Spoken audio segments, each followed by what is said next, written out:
That's again to monitor the presentation to make sure that everything is Cool.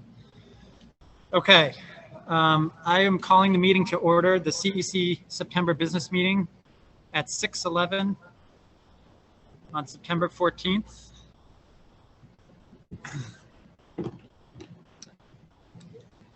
Vito, can you take roll call?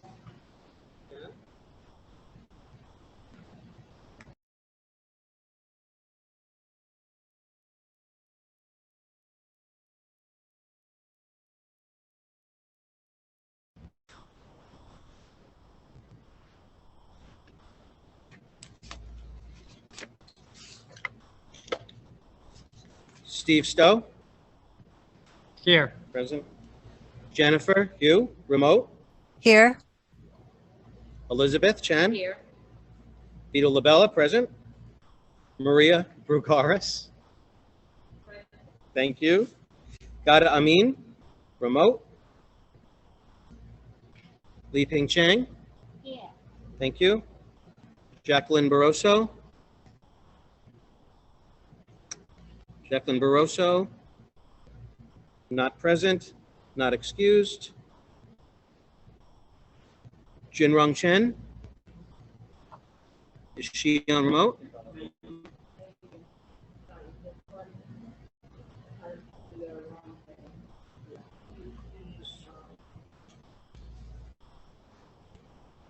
No. Maya Rosenblatt,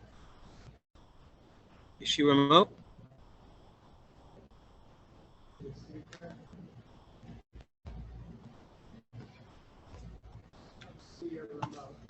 No. Kevin, Sal? Present. Thank you very much.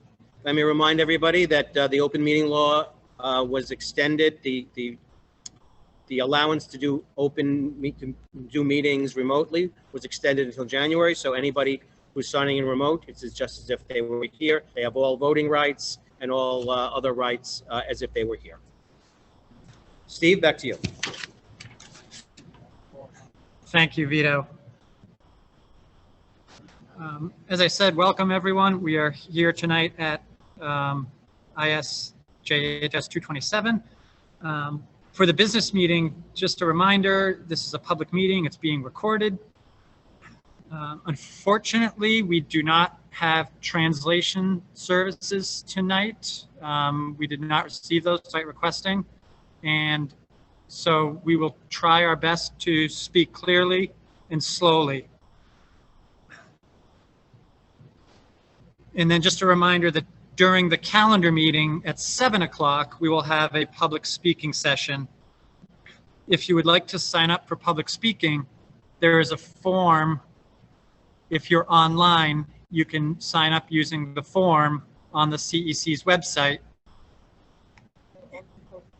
And it's posted in the chat. Okay, for the business meeting tonight, the agenda, 2 items. One is a budget item to discuss and potentially approve some equipment expenditures. And the second is rescheduling of 2 future meetings that have conflicts.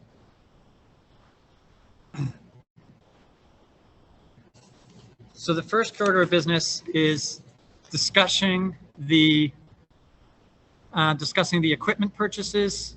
Vito, this was a proposal of yours. Do you want to just run through that?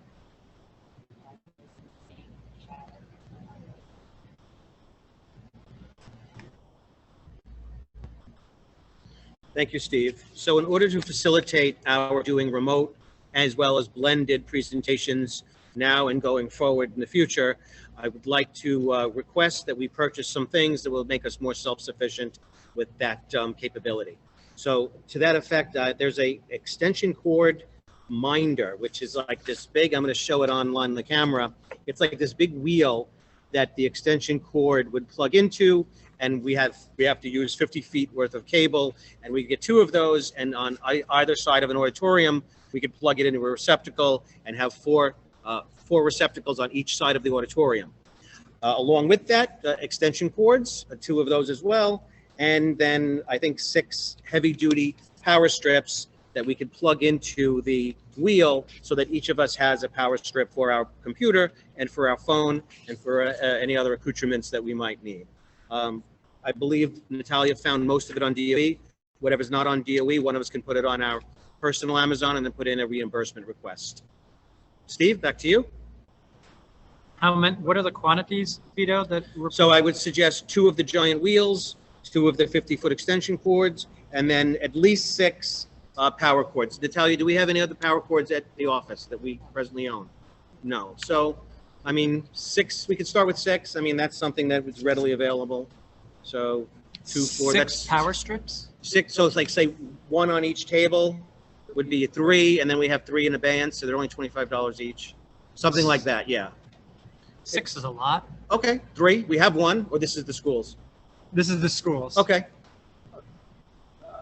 3, I would suggest 4, just at least 3, one on each table, for example. And then we would have it on the table, plugging it in. Yeah. Have 1 in case something goes wrong, just to have or get lost. We have it at the office. Yeah. So we can go down to 4, I would suggest, but whatever you think is. So 2, 2, and 4. 2 rollers, 2 cords, and 4 Yes. power strips. And so what's that? Who's responsible for actually bringing it? Mer- Todd, unmute. Take the floor.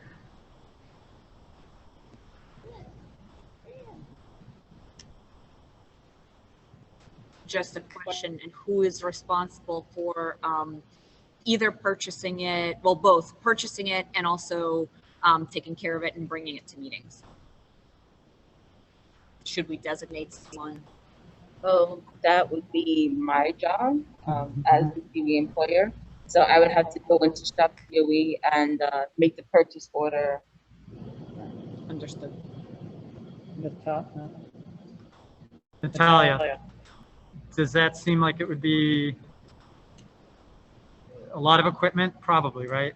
To transport to a meeting. We might have to just have meetings closer to home at the office or at the school right across from the office. But it, can all this be stored at the office, or is there space there? Yeah, we have space for that at the office, definitely. Okay. Well, I would volunteer to, May I speak? go ahead. Yeah, I would be happy to volunteer to help out, to store the extension cords and bring them. I do it at home for the different projects that I do. It's very easy for me to do that. And what's the total estimated cost? I know we don't have exact Yeah, I numbers. forgot, I don't have the printout that I gave you, Natalia, do you have it?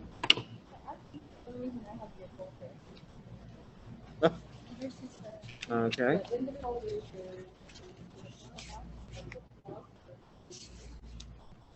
Did I take yours?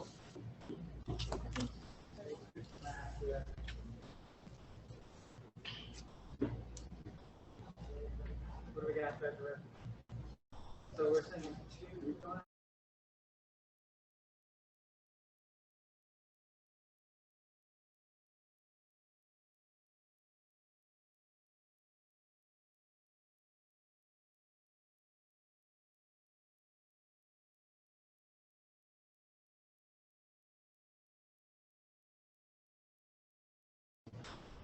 So it's 218 plus whatever those 2 wheels are, which, Do we need the wheels?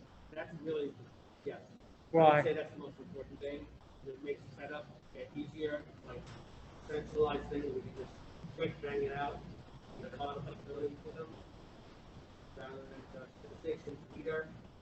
Rather than having, like, the next point will eventually get all, really just. what if we did 1 wheel? You would know how In- important that is, get in, get out. 2 extension cords. Maybe what if we did 1 wheel? 2 50-foot extension cords? 50 feet's a long extension cord. Well, so if we were to plug, say we had, say we're in the center, what the center would be here? Like, that would be 50 feet, but are we going to be having meetings that often have So that? again, it's just about looking for contingencies and really, What are we saving when we go from a 50-foot extension cord to a 25-foot extension cord? Right, It's just Same if we thing. went with one of this. 1 and 1. I mean, the DOE price for a 50-foot extension cord is probably a little overpriced. Right. I mean, you could probably get that. How did that compare to the Amazon that I sent? The prices?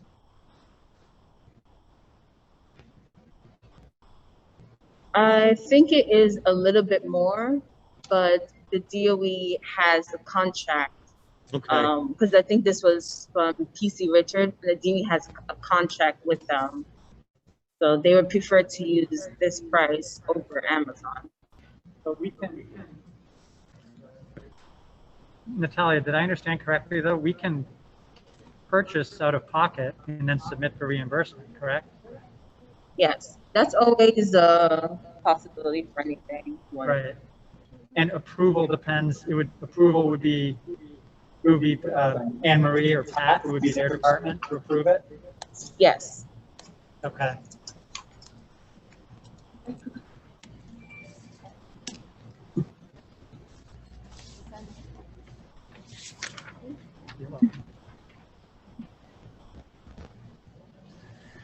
I'm just worried about getting stuck with a lot of excess equipment that we might not use, but I know what you're saying, Vito. Well, That's I mean- on. I mean, I'm looking at the, there's something here on Amazon. Am I muted? There's something here on Amazon right now. It comes with a 25-foot extension cord, very similar. The wheel and the cord is $30, $28.99. I mean, That's what we I'm could do it talking and just about. resubmit it, and we don't have to buy the extension cords. We could just buy the power strips. We could do that as well. I guess we could approve the purchases of these. With a ceiling amount, and Yeah. then we could figure it out. I like that. I like that. Yeah. So what's our ceiling? $200? What do we figure out? 300? 300. I think to give us a little room, maybe 225. Yeah. Tax or whatever, but 225 feels good to me. 250, 300 feels like a lot for. Okay. So then, I guess, is there a motion to approve purchase of, we'll just call it, power strips and related devices with a ceiling of $225? Is there a motion on the floor? Someone, if anyone wants to just say yes, you can. Yeah. Thank you, Elizabeth. And is there a second? Yes. Second. All in favor of the motion? Aye. Are any opposed? Okay, thank you. The motion passes. So we've approved out of the equipment budget, the purchase of cords and power strips up to the maximum of $225.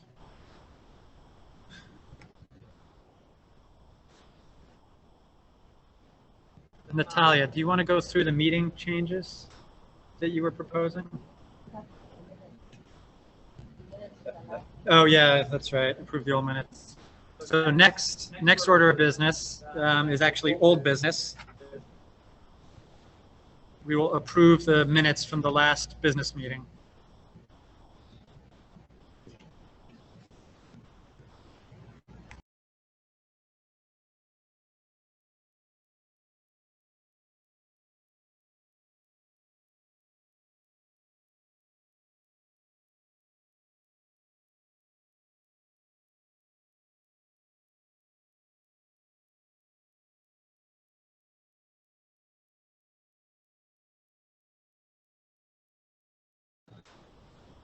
Everyone could please review the business meeting minutes from the last meeting. And if there are any comments or changes, please speak.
If no one has any comments on the business meeting minutes from August, then the minutes are approved.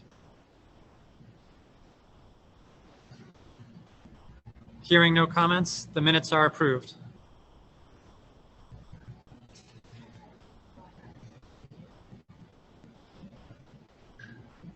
Natalia, can you talk about the meeting's changes now?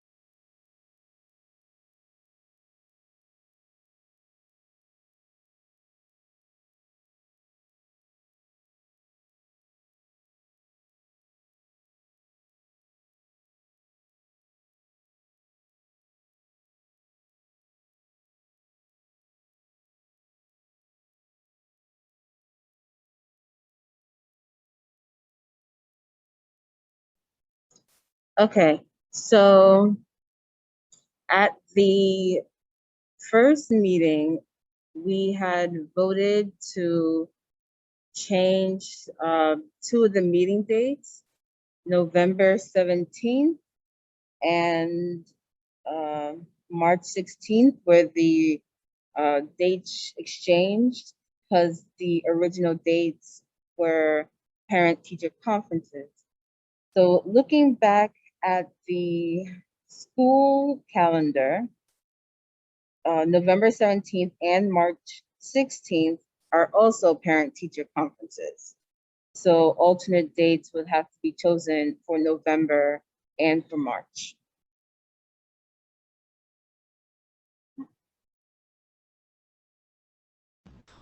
Natalia, can you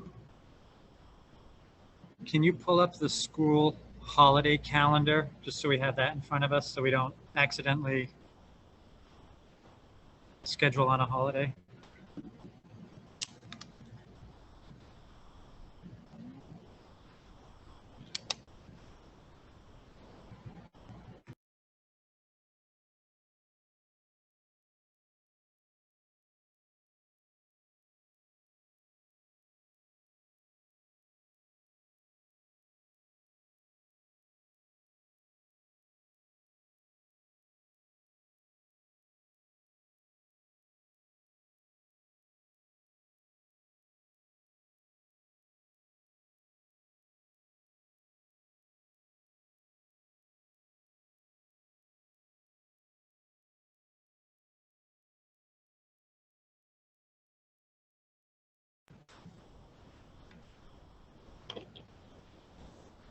Okay. So November,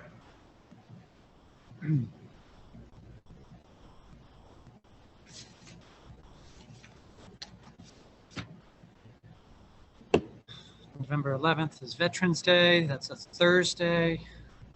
And we couldn't do it the 10th evening parent-teacher conferences. Can you scroll to the next week, Natalia? Okay. What about, so right now the meeting is on November 17th. So what about the 16th? Do it on a Tuesday? Can you scroll up a little bit, Natalia? Is the 16th clear? So I guess I'll just make a motion to reschedule the November meeting to November 16th. Is there a motion to schedule the business is there a motion to schedule the CEC's November meetings, change it to November 16th from November 17th?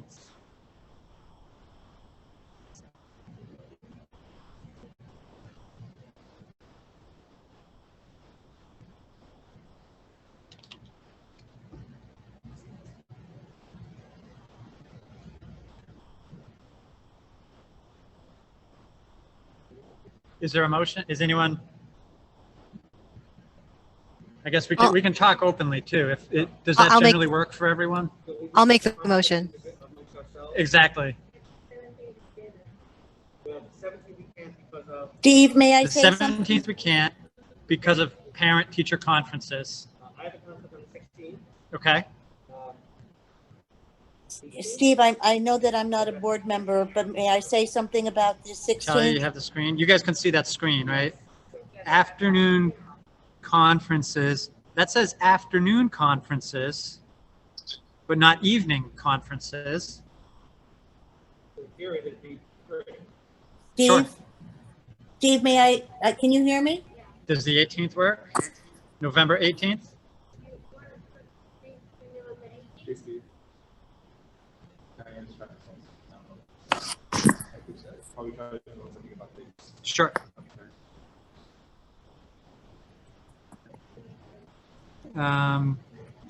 Just need to put it in the chat. Or?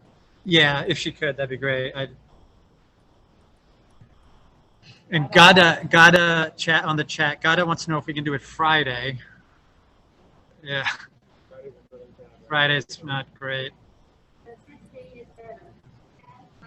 Say again, which day? Thursday. Tuesday is better, but Tuesday's not good for you, Vito, right? It's okay, we'll work this. We'll work this.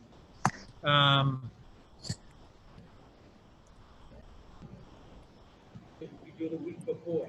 Let's look at the week before. Let's look at the week before. Yeah.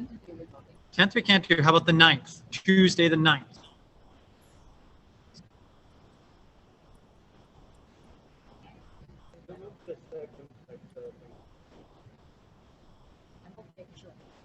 Good, good. Kevin, you're good? Okay. Steve? The 9th? Awesome. Is there a motion to move the November meeting to November 9th? Oh, and let's check on, let's see if we can do, hold on, let's check online with everyone.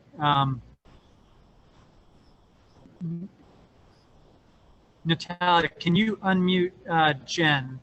And can we get Jen's input on that? Hey, I just wanted to say that it doesn't sound like when people want to speak that they're being heard. So maybe we should just tell them to put it in the chat instead. Hey, Jen, it's Steve. Yeah, we have to remember on our end to turn the volume up on one of our laptops when someone online is speaking. Right. So I think Diane Gennardis had something to say, and she put it in the chat. I don't know if you saw that. We did. Okay. Yeah, and we're not going to use that date. Her point is a good one. Okay. So Jen, does Thursday the 9th work? I'm sorry, November 9th, Tuesday work for you? Yes, it does. I can make that motion if you like. Let's just check with Gada. Natalia, can you unmute Gada, or can she unmute herself? Okay. Gada, does November 9th work for you? Yes. Good. And who else? Is it gonna be Tuesday? Is it gonna be Tuesday? Can you say that again? Is it going to be a Tuesday? Yes. Tuesday, November 9th.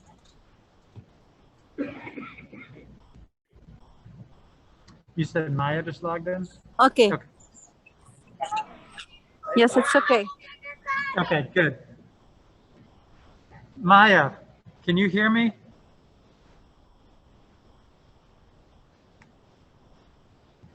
Maya Rosenblatt? Hi, how are you? Hi, good, how are you? Good, thank you. Welcome, glad you could make it. Thank you. We are trying to reschedule the November meeting. Okay, Does Tuesday, November 9th, does that work for you? absolutely. Great. There's one more. Oh, right. We only have 10. Yep. Okay.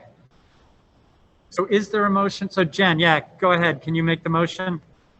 Yes, I'd like to make a motion to move the meeting to Tuesday, November 9th. Is there a second? Anyone? Someone has to second it. Seconded, Kevin. Roll call on this one or just voice vote? I think voice vote, right? So all in favor, say aye. Aye. Aye.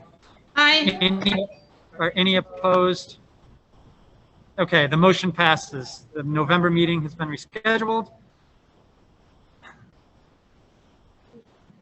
We will now do the same exercise for the March meeting. The March meeting is currently scheduled for March 16th.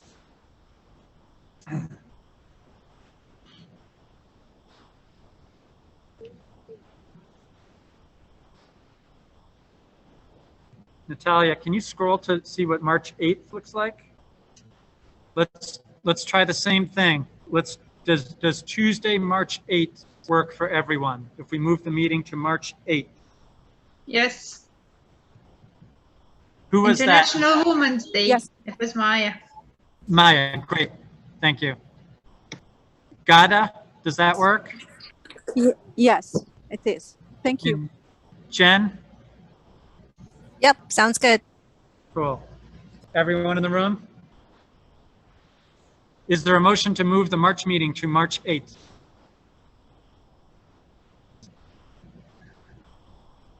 Anyone?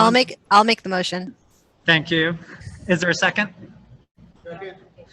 Thank you. All in favor? Yes. Any opposed? Okay, the No. March. Was that one opposed? No, I said I don't oppose. Sorry. Okay. The March meeting has been rescheduled to Tuesday, March 8th. Thank you, everyone. At this time, there are no further agenda items on the business meeting. Are there any business meeting items that any members would like to raise? And the business meeting is typically for council-related matters, financial, scheduling, any particular, if there's any projects anyone wants to work on, people could bring up issues that they want to try and work on and think about. That's fine too. But this is more or less open discussion, or we can adjourn the meeting until 7 o'clock.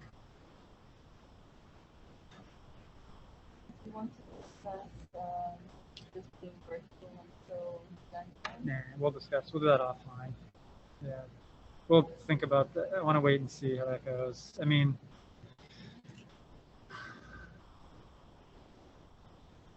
I want to think more about it and tell you. Yeah. And maybe just do some emailing and talking.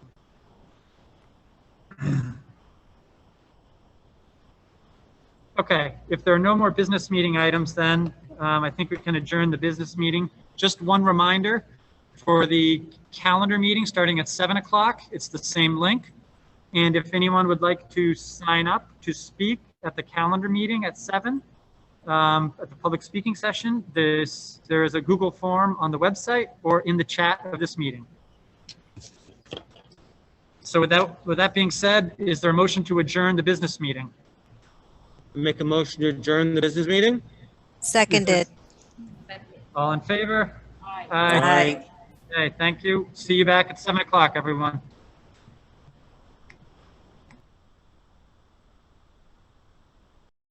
Meeting to order at 7:02 p.m.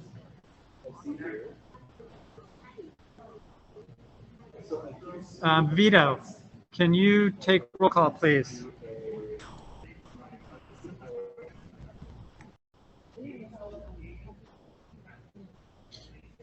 Good evening, Steve. Thank you.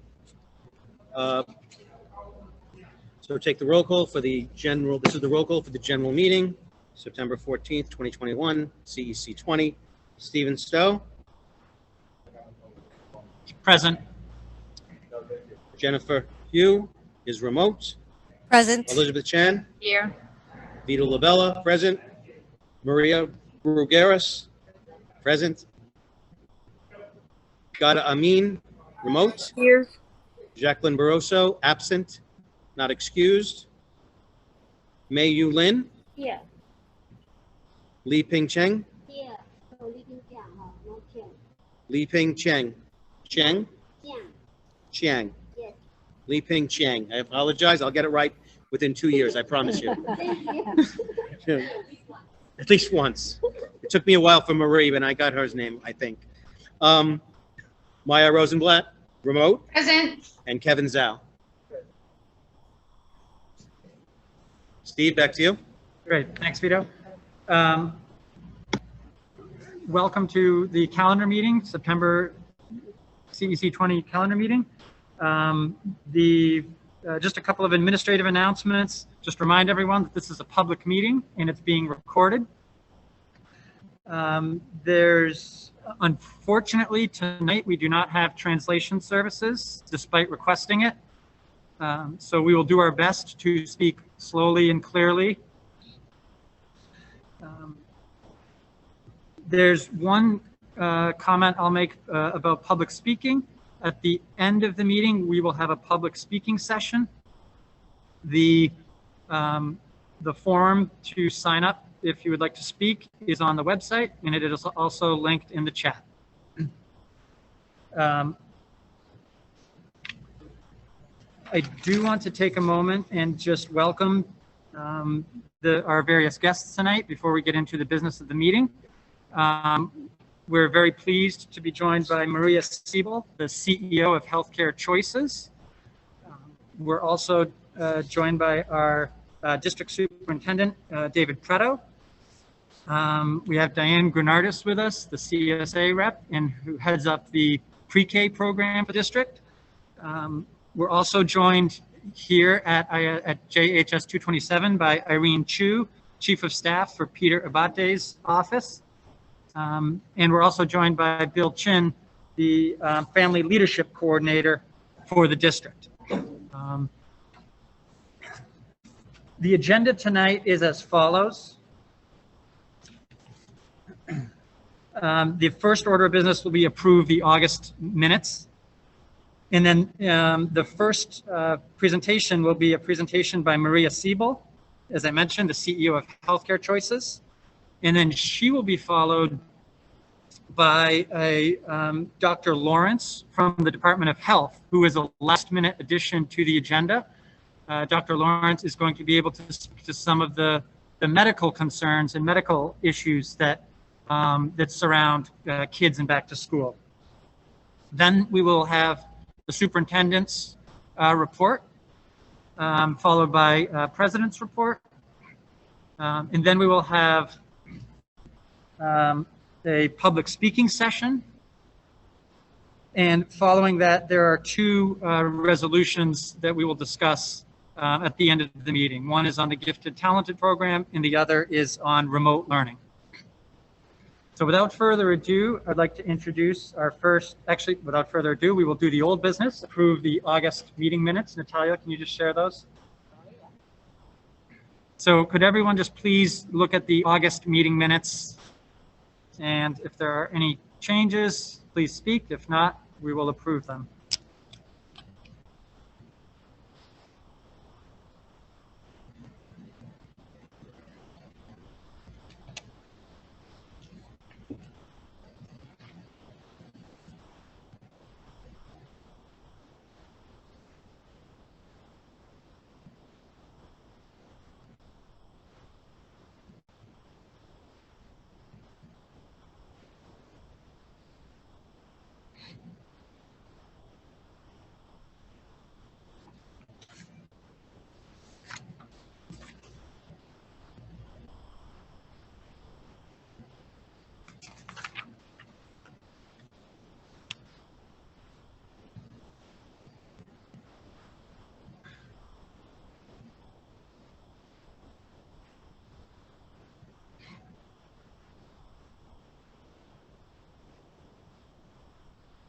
Okay.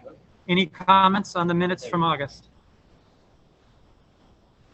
Hearing none, the minutes from August are approved.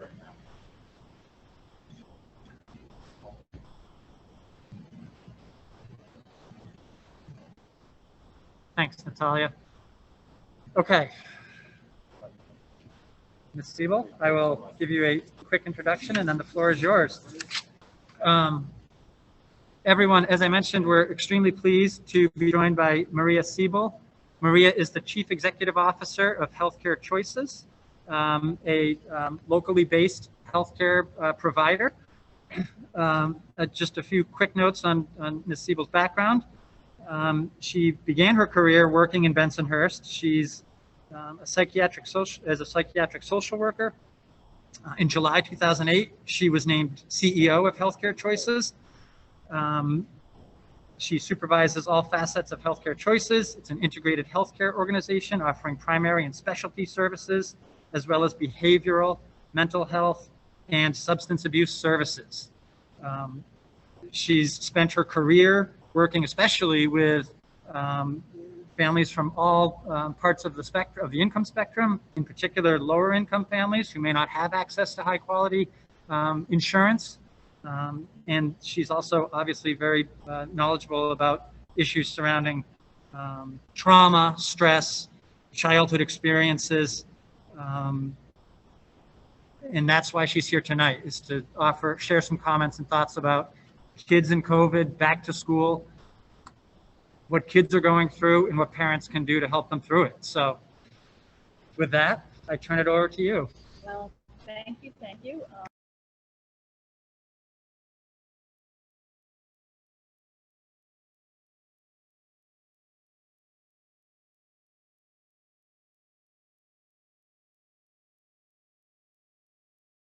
So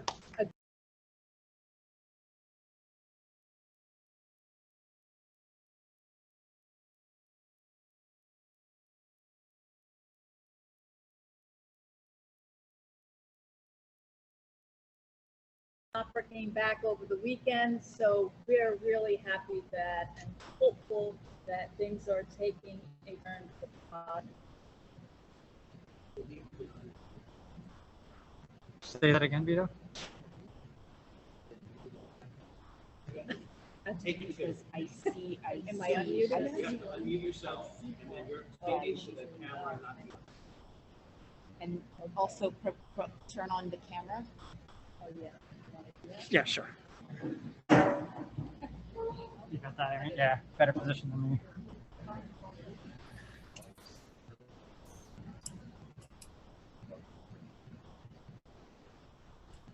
Still muted. She's still muted. She muted? I don't see her muted right now. I see her live. The camera is not on. Camera is not on. Camera is not on. Apologies to everyone online. We're just working through some technical issues. There we go. There we go. Okay, I just finished my whole speech and I was unmuted, so we'll see if I could do it again. I wanted everyone to give themselves a hand for this being the second day of school after 18 months of various lockdown. This is quite an accomplishment of what we've done as New Yorkers. Broadway has opened tonight, the Metropolitan over the weekend, and we are hopeful that we get closer and closer to conquering this virus. I do want to start by looking at some of the things that children are going through and parents are going through with managing this event. And I'd like to call it a traumatic event. And the definition of a traumatic event is an incident that causes psychological, emotional, spiritual, or psychological harm. The person who's experiencing the distressing event may feel physically threatened or extremely frightened as a result. So I think we can all agree that we have experienced collective traumatization over this crisis in various forms. The coronavirus has hit children on multiple levels. They've gone through social isolation of course, when we had to lock down, and they had to adjust to learning that was remote, which was often very frustrating for children used to participating in class. They had to deal with family stressors of maybe parents losing their income, their jobs, and not paying their bills. Families having to live in the same home 24/7, and really to look at a high intensity of trauma for children who experienced losing a parent or a relative to COVID. So there are various forms of trauma that our children in the community have experienced. How can this affect the kids at school?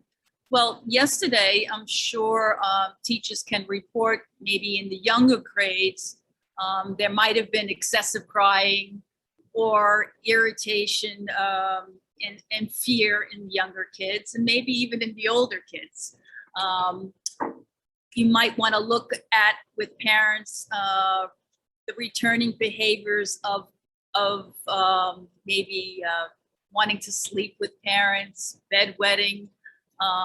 You might find some kids are worrying excessively or they're sad. You might see a certain degree of irritability and acting out. There might be difficulties with attention in school, avoidance of activities. Some of this in the beginning is rather normal. We need to be patient with the kids adjusting to this new routine. What are the long-term effects of COVID and kids being out of school? Well, we don't really know that yet. Maybe in October or November, we'll probably get a better view of that than now. But on the side of hope and belief that children are resilient, we are probably going to see a lot of positive effects with kids having the freedom to see their friends and to do more things with their friends, which will certainly help their emotional well-being. Now, I also want to have parents look at the fact that they might be, of course, anxious about their child returning to school. So some tips to manage will also go with that, I'll give, but the parental anxiety that all parents will feel in this initial week is similar to separation anxiety that children experience when they go to school. The parent is now worried that their children, they have to leave their children in the care of others. And this is additional components of stress. And as parents have to adjust to the new normal. Yes, there's going to be parents that say, yay, we have the children out of the home. They're going to be into structure and routine. They're going to see their friends. But we also have parents that are going to be fearful that their children might catch something, that their children are wearing masks all day, and how is that going to be? So how do parents deal with that? Well, some tips are just to recognize that collectively, all parents are experiencing this. And that raises up our compassion. And what we need to do as parents is share these feelings with other parents and share it with friends and come together as you are tonight to if you have questions to ask. It's also parents should kind of look at their own selves and utilize exercise, yoga, and as methods of stress reduction. If you notice that as a parent, you are really bothered by all this turmoil that's going on, you also can get counseling because we do not want the parents to hold on to those feelings because it'll affect their ability to parent. And mixed messages get passed on to children who will take on their fight, their fear, their confusion, their apathy in the classroom. And learning really does require each child to be present, not to be a vacuum of any kind of unintentional negative feelings that parents might have. So ways to support your child to cope with stress and anxiety is talk to your child about COVID-19 and the outbreak. I mean, the talk should occur at their own level, though, in a way that your child could understand. Err on the side of being hopeful because we're moving toward positive change. Reassure your child that they are safe. Let them know it's okay to share their fears and share with them how you manage your own fears. If you notice that your family or your child is very anxious, you want to look at the fact that maybe the child is hooked into too much social media or the news, which certainly puts things on very graphically, what is happening in other states.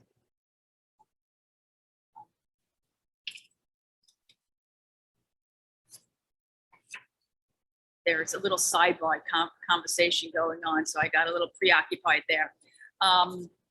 So be a role model, spend time with your children in meaningful activities, reading together, exercising, playing board games. This helps them to manage the stress of returning to school. Because really, how we think and act really affect how we feel. By changing thinking that is distorted, we can change our emotions. The goal is not to eliminate anxiety, but to help the child manage the anxiety. So, you know, there are a lot of differences of opinion of what should be going on today in our schools, but we do know there are rules. And one of the rules that you see a lot of conflict about is wearing masks. And perhaps rather than hold on to that angry feeling for some of feeling like you do not have the freedom, acknowledge the fact that maybe the masks are like giving your child the life preserver on the boat, even though they know how to swim. You want to do everything possible to protect them from any kind of virus. So right now, we're going to wear the mask. I could say all year long, in running a health center, we did wear masks. And what we noticed about the patients, both when we did televideo and telehealth was, or when they came in personally, is we didn't really have any flu. We didn't have people who got the flu. So there's something really positive about wearing the mask that we already know with the flu. So maybe we can take that information, extrapolate, and say, okay, there's some meaning behind wearing the mask. And really, if you aren't worried about your child wearing a mask all day, please remember that your child is resilient. They will bounce back. They will do whatever it takes to be and continue to go to school. And it comes from your energy. If you're giving your child the positive energy to go forth, they will take it and run with it. I was going to do 2 exercises, but I think I'm taking up too much of the time. I just want you to know, well, maybe just one exercise. I recently was doing therapy with a young child who lost a grandparent.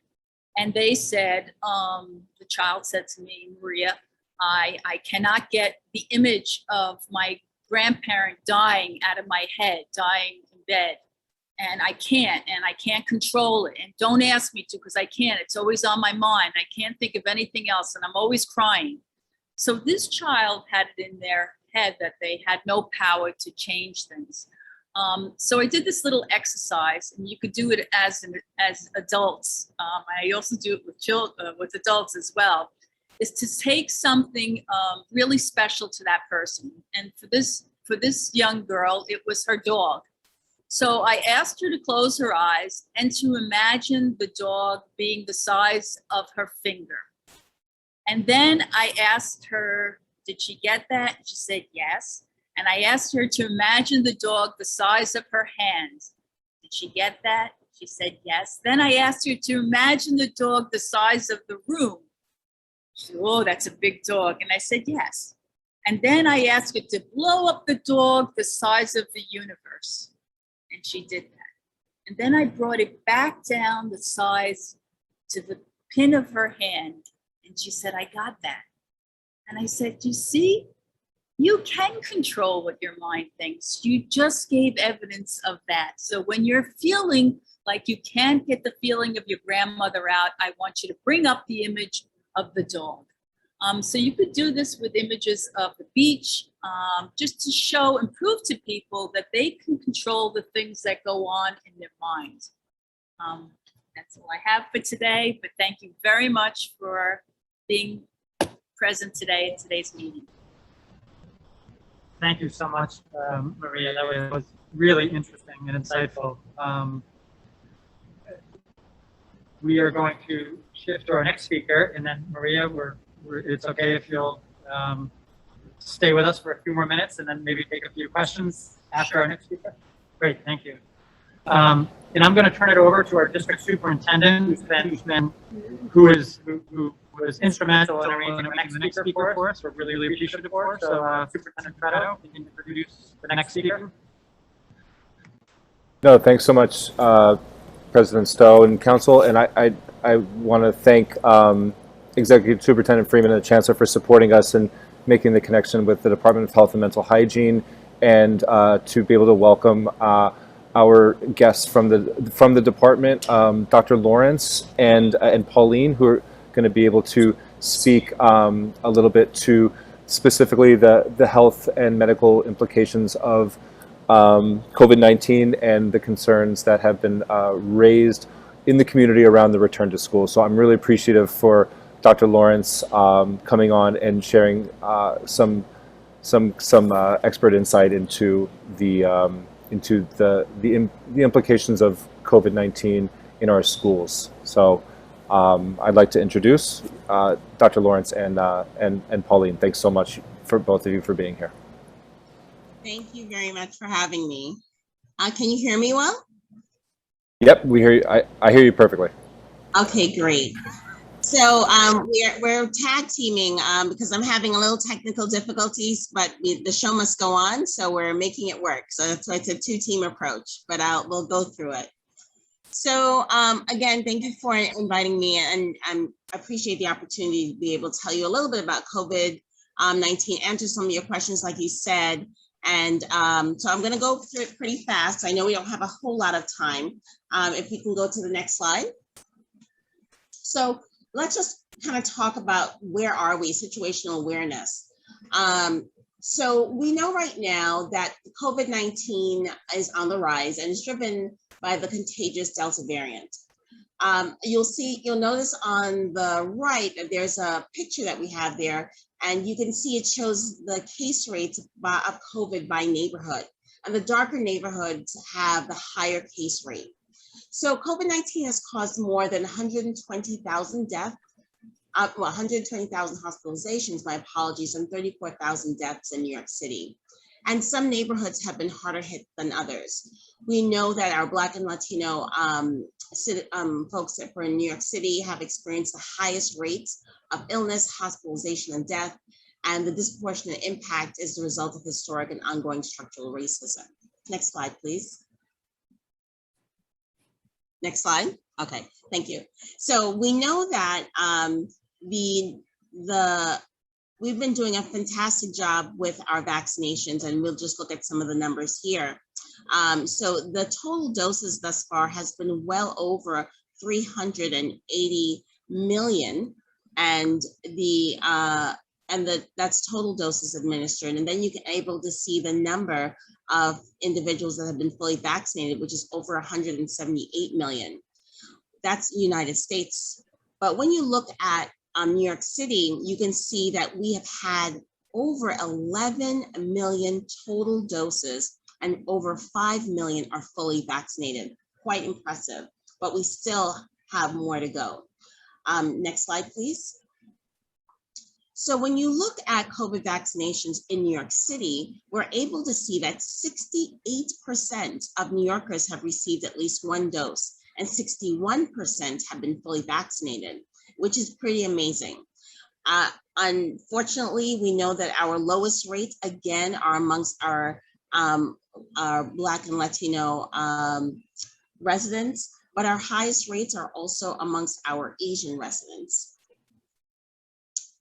And New York City's COVID vaccination program seeks to overcome the health and social inequities that get every New Yorker vaccinated and provide them with the information that they need to make an informed decision. Next slide, please.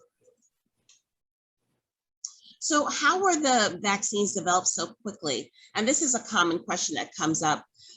What was unprecedented is that the federal government appropriated funds to ensure that development, testing, and production were all happening simultaneously typically when we have vaccine development, you have one stage, then you complete that stage, then you have the next stage. But in this time, they were all done simultaneously. Companies also started manufacturing the vaccine so it could be ready for distribution as soon as it was authorized. The federal government, the state and local health departments, and healthcare providers worked for months to plan storage, distribution, supplies, logistics. Next slide, please. So, vaccine authorization process. So typically when you have the vaccine authorization process, you go through trials, and you'll have testing amongst vaccine volunteers. It wasn't any different with the COVID vaccines. It still had the FDA reviewed several clinical trials and protocols to make sure that the procedures met the highest scientific and ethical standards. And the clinical trials were closely monitored by data monitoring boards and other groups. And all of these groups were able to, along with other independent medical professionals, evaluate whether the information and determine whether the vaccine should be authorized and whether there should be any limitations in the US. Next slide, please. So as we know, there are 3 vaccines in the US that did receive authorization. One is the Pfizer, Moderna, and the other one, Johnson & Johnson, known as J&J. And in issuing each EUA, the FDA determined that the evidence did strongly suggest the benefits of the vaccine outweighed any risk to patients. Moderna started the application process for full licensure, and J&J is expected to apply once they've completed their clinical trials for a longer time frame. But Pfizer has already been approved, as we know, for individuals 16 and older. Next slide, please. So the safety monitoring, there are basically 2 ways that safety monitoring takes place, and we have a system called the VAERS, the Vaccine Adverse Monitoring System, and that system allows not only providers, but also vaccine recipients to be able to call in any concerns, reported side effects that they may think is attributed to the vaccine. And also for vaccine recipients is the CDC's V-Safe smartphone tool. And all of these events are monitored, and it allows experts to determine whether the problem may require any further investigation. So the next slide. So when we look at how vaccines work, we know that we have 2 types of vaccines in the US. We have the Pfizer and Moderna, which are the mRNA vaccines, and we have the Johnson & Johnson, which is an adenovirus vector. Again, all fancy terms, but the idea is that they use different ways of getting the information into the body and allowing the body to develop an immune response. But none of the vaccines that we have available at all contain the COVID-19 vaccine that causes COVID-19 infection. And none of them, no matter what type it is, can change your DNA. And that's important to know. Currently, there's a 3rd vaccine dose is only recommended and authorized for some people who are immunocompromised. Next slide. So when we look at how vaccines work, and I was just going over that a little bit before, but this just gives a little depiction. Genetic material is entered into the body. That body, while it's in the body, it tricks the body to create a protein, and it makes the body think that the body is seeing the COVID virus. Then the immune system makes the antibodies and other defenses. And then with the person then down the road develops or becomes exposed to COVID-19, then the body already has the antibodies to fight that virus. Next slide. So when we look at ingredients, a lot of people always wonder what's in the vaccine itself. And we know that it does include fats and salts and sugar and acid, but one of the things we can absolutely say it does not include antibiotics, it does not include blood products, it does not include fetal tissue or human cells, not gelatin, not gluten, there is no mercury, microchips, pork, or other animal products. And like I said before, the virus is not included in any of the vaccines. But if you do want to see that full list of ingredients, you can find that on the FDA's website. Next slide, please. So how well do the vaccines work? Well, each vaccine was tested in clinical trials with well over 30,000 people, and that's prior to. Now it's been given to millions of individuals, and we've been able to show the clinical effectiveness that's safe and effective across all gender, race, and ethnicity groups. The vaccines have safely been given to hundreds and millions of people, and almost all hospitalizations and deaths are among people who are not vaccinated.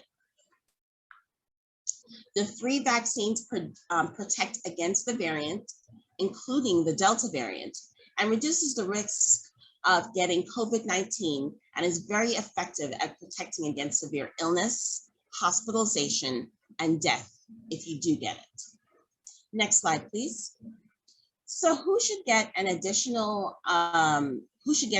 vaccine dose? As I mentioned before, it's people who are moderately or to severely immunocompromised due to a medical condition or treatment and received Pfizer or Moderna.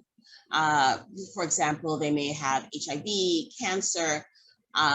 They would be eligible and be able to qualify for the 3rd dose. You don't have to attest, you just have to attest, but you don't have to provide any type of documentation. And an additional dose of J&J is currently not recommended, and research is ongoing, and we expect additional information soon. But the number one thing that you should do if you have any questions is really speak to your healthcare provider. So when we talk about who can get vaccinated, we know that all people ages 12 and older who live in the United States can get vaccinated. People who are 12 to 17 can only get the Pfizer vaccine, and the vaccinations are free. You don't have to have insurance. If you do have insurance, you may be billed, but you won't be charged a copay. And immigration status is not, that information is not needed in order to get vaccinated. And when people are vaccinated, their privacy will be protected.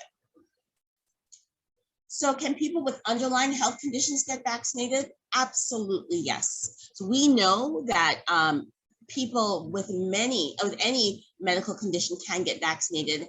And many of the people who are in the trials also had health conditions. And we know that it was safe and effective for them. But again, if you have any questions, speak to your healthcare provider. Another question that comes up is people who are pregnant, nursing, or want to become pregnant. Can they get vaccinated? And the CDC, the American College of Obstetrics and Gynecology, and the Society for Maternal Fetal Medicine, these are all organizations, the latter 2 organizations that provide the guidelines for individuals that are pregnant or going to get pregnant. They all strongly recommend that all people who are pregnant, nursing, or want to become pregnant in the future become vaccinated against COVID-19. People who are pregnant or recently pregnant have a greater risk for severe illness from COVID-19, and people who are pregnant are at increased risk for preterm birth and possibly other complications. Now, we do know that across social media, there are lots of claims that have been linking the COVID-19 vaccines to fertility concerns, and they all are unfounded and have no scientific evidence to support them. So clearance from a healthcare provider is not needed to get vaccinated, but again, I hopefully I'm a broken record when I say this, speak to your healthcare provider if you have any questions at all about your child who have questions about the vaccine. So should I get vaccinated if I've had COVID-19? That's a common question. And yes, you should still get vaccinated to help prevent reinfection. So we know that vaccination is a safe way to boost immunity and strengthen your immune response so that you do not get you decreasing your chance for reinfection. But if you do have COVID-19 right now, you do want to wait for your 10-day isolation period has ended. And primarily because you don't want to expose others. And you do not need to get a COVID test to get vaccinated. And we do not recommend to test antibodies before or after the vaccination. Next slide. Okay, so how about if you have allergies? There are people who have all types of allergies, food, pet, dust, pollen, latex, and so on, and they can all receive the vaccine. The only difference is, again, speak to your healthcare provider, but the only difference is in terms of how long you typically wait after you've had the vaccine. If you have a history of allergies, you tend to wait a little bit longer after in the waiting period after the vaccine, but individuals that have had allergies can get vaccinated. Next slide, please. So why get vaccinated? Primarily, it's to prevent severe reactions, severe death, severe hospitalizations and complications. People of all ages have died and have been hospitalized. And some people have had lasting, long problems. If you've heard the term long COVID or long haulers, those are all terms that are being used. And some people tend to have a very long, a very consistent symptoms after having COVID. And these are some of the reasons why you need to get vaccinated. The vaccination is, and I see that needs to be updated, is required to go to restaurants and gyms and other places. And it's again to protect the individuals around us that cannot be vaccinated, such as those under age 12. Next slide, please. So where can you get vaccinated? You can go to nyc.gov/vaccine finder, or you can call 1-877-VAX-4-NYC. And those will be two ways that you can check and identify locations to get vaccinated. And NYC is also, New York City is also offering incentives at some of the locations. And you can see that on the nyc.gov/vaxfinder to find those locations. Next slide, please.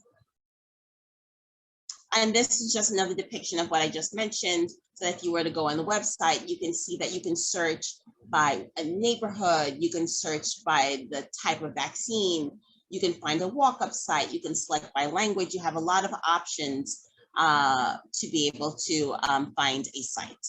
Next slide, please. So when we talk about children, we always have to talk about proof of eligibility and consent. So in terms, everyone that has to get a vaccine, has to get the COVID-19 vaccine, has to complete the New York State vaccination form at vaccineform.health.nyc.gov. And you need to bring your proof of age, ID, birth certificate, and other documents with date of birth. Their exception is for those that are ages 12 to 17.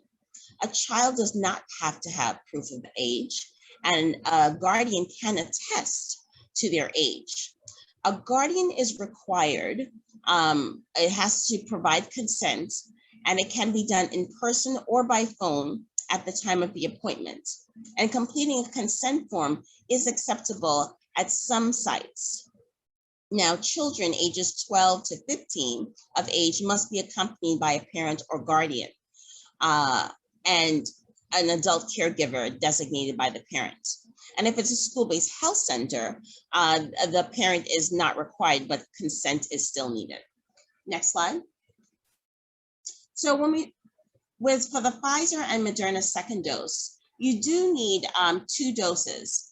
And you're not considered fully vaccinated until 2 weeks after the last dose. So if we're talking about Pfizer and Moderna, it's 21 days after the first shot, 28 days after the second shot. But for Johnson & Johnson, it's 2 weeks after that single dose. And you do need to get your second dose no matter how much time has passed. And you want to ensure that you bring your proof of vaccination card with you to get that second shot. Next slide, please. So when we talk about common side effects, many people have side effects that, and they're just no signs that your body is building immunity.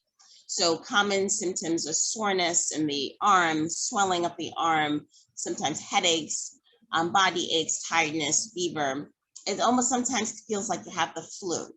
But again, remember, the virus isn't in the vaccine, but as your body's building that immune response, you're feeling those side effects. And they're usually mild to moderate. They start within 3 days after getting the shot. And the day after the vaccination is usually the most typical time. It usually lasts for about a day or two after they begin. And it's less common, interestingly, in older adults. And for Pfizer and Moderna, the side effects are more common after the second shot. Next slide. So what do you do if you get side effects? Broken record, call your healthcare provider. If you have any questions that you're developing any side effects that concern you and they don't go away after a few days, call your health provider. For Pfizer and Moderna vaccines, get the second shot even if you had effects after the first shot, unless your healthcare provider tells you otherwise. But again, if you have questions, another option just about side effects, you can call 311 if you have some basic questions. Next slide. So when we talk about serious side effects, there are 3 of them that we should talk about. They're rare, but we should talk about them. So the first 2 pertain to the Johnson & Johnson vaccine, and those are blood clots following the J&J and the Guillain-Barré following J&J. And the blood clots, like I said, are rare. Fancy terminology, thrombosis with thrombocytopenia, but known as TTS. It's more commonly in adult women older than age 50, but also can occur younger than age 50, but it can also occur in younger women and men. And the Guillain-Barré can cause muscle weakness, nerve damage, and sometimes paralysis. But most people fully recover, but some have permanent damage. Heart inflammation following Pfizer and Moderna vaccination, that is inflammation of the heart muscle or surrounding tissue, and that occurs mostly in adolescent boys and young adults, but they tend to quickly improve with treatment and rest.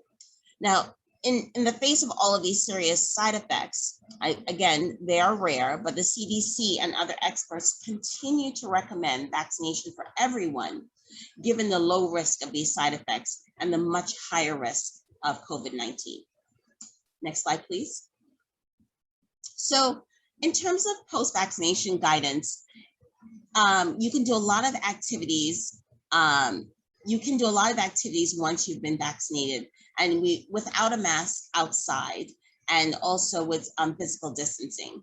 You do have to wear the masks, even though you're vaccinated, in schools, public transportation, healthcare facilities, nursing homes, and other settings. I'm sorry. So sorry. Can you still hear me? Hopefully you can. Hopefully you can. Good. Yes. Yes, we can.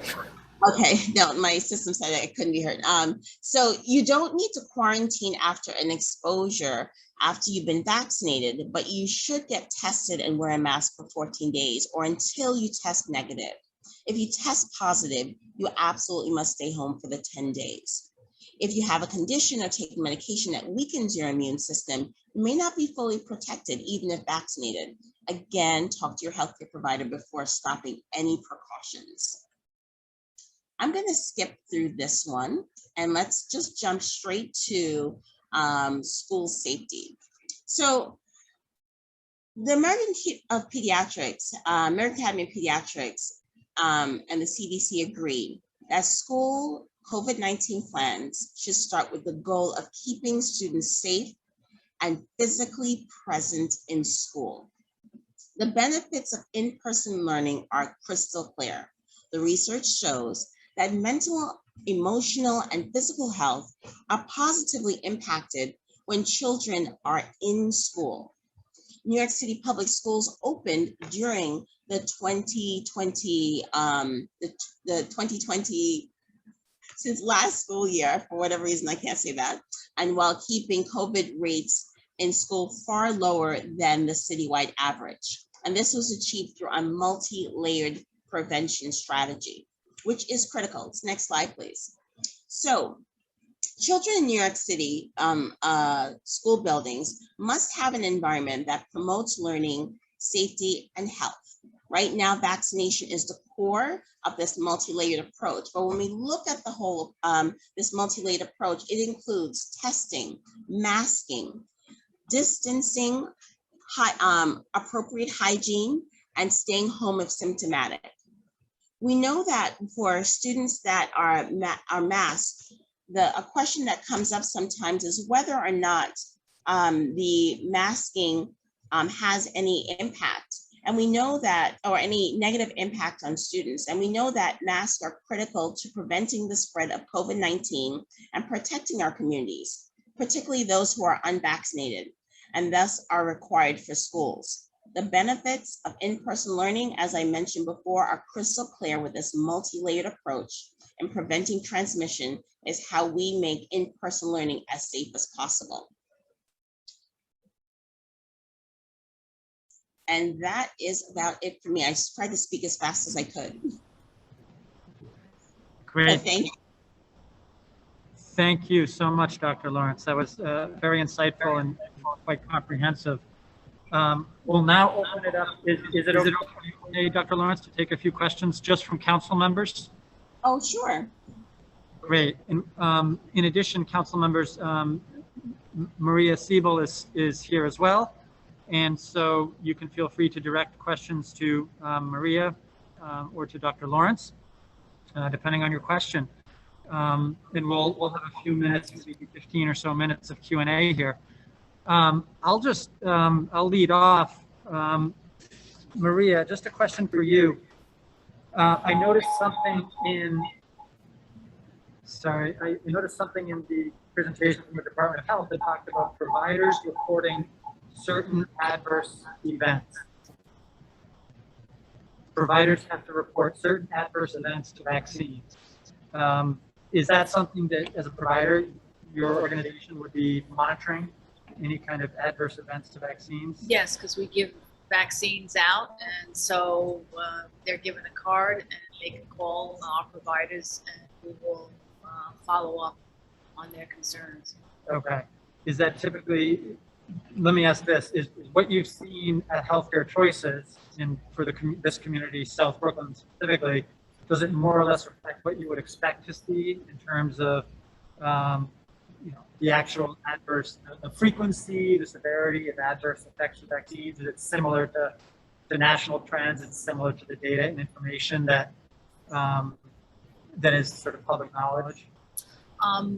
Of course, what was mentioned is the most serious side effects, and you'll see that when you watch advertisement, it has to be mentioned. But I want to say in the health center, we have had no occurrence of serious side effects. I think the worst side effect was actually from my medical director, who ended up having a fever for several days, and she was very sensitive to the vaccine and has now have over 2,000 antibodies related to it, so which is unusual.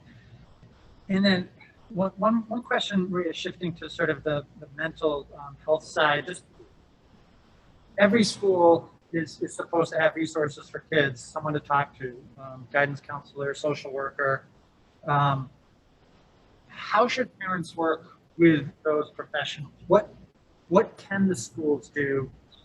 What should parents not expect them to be able to do in terms of managing kids' kind of psycho-emotional states? What should parents be expecting of their schools? Well, it would be nice for teachers to kind of give a short stepping into what the child might be experiencing, especially if they're not attentive to school.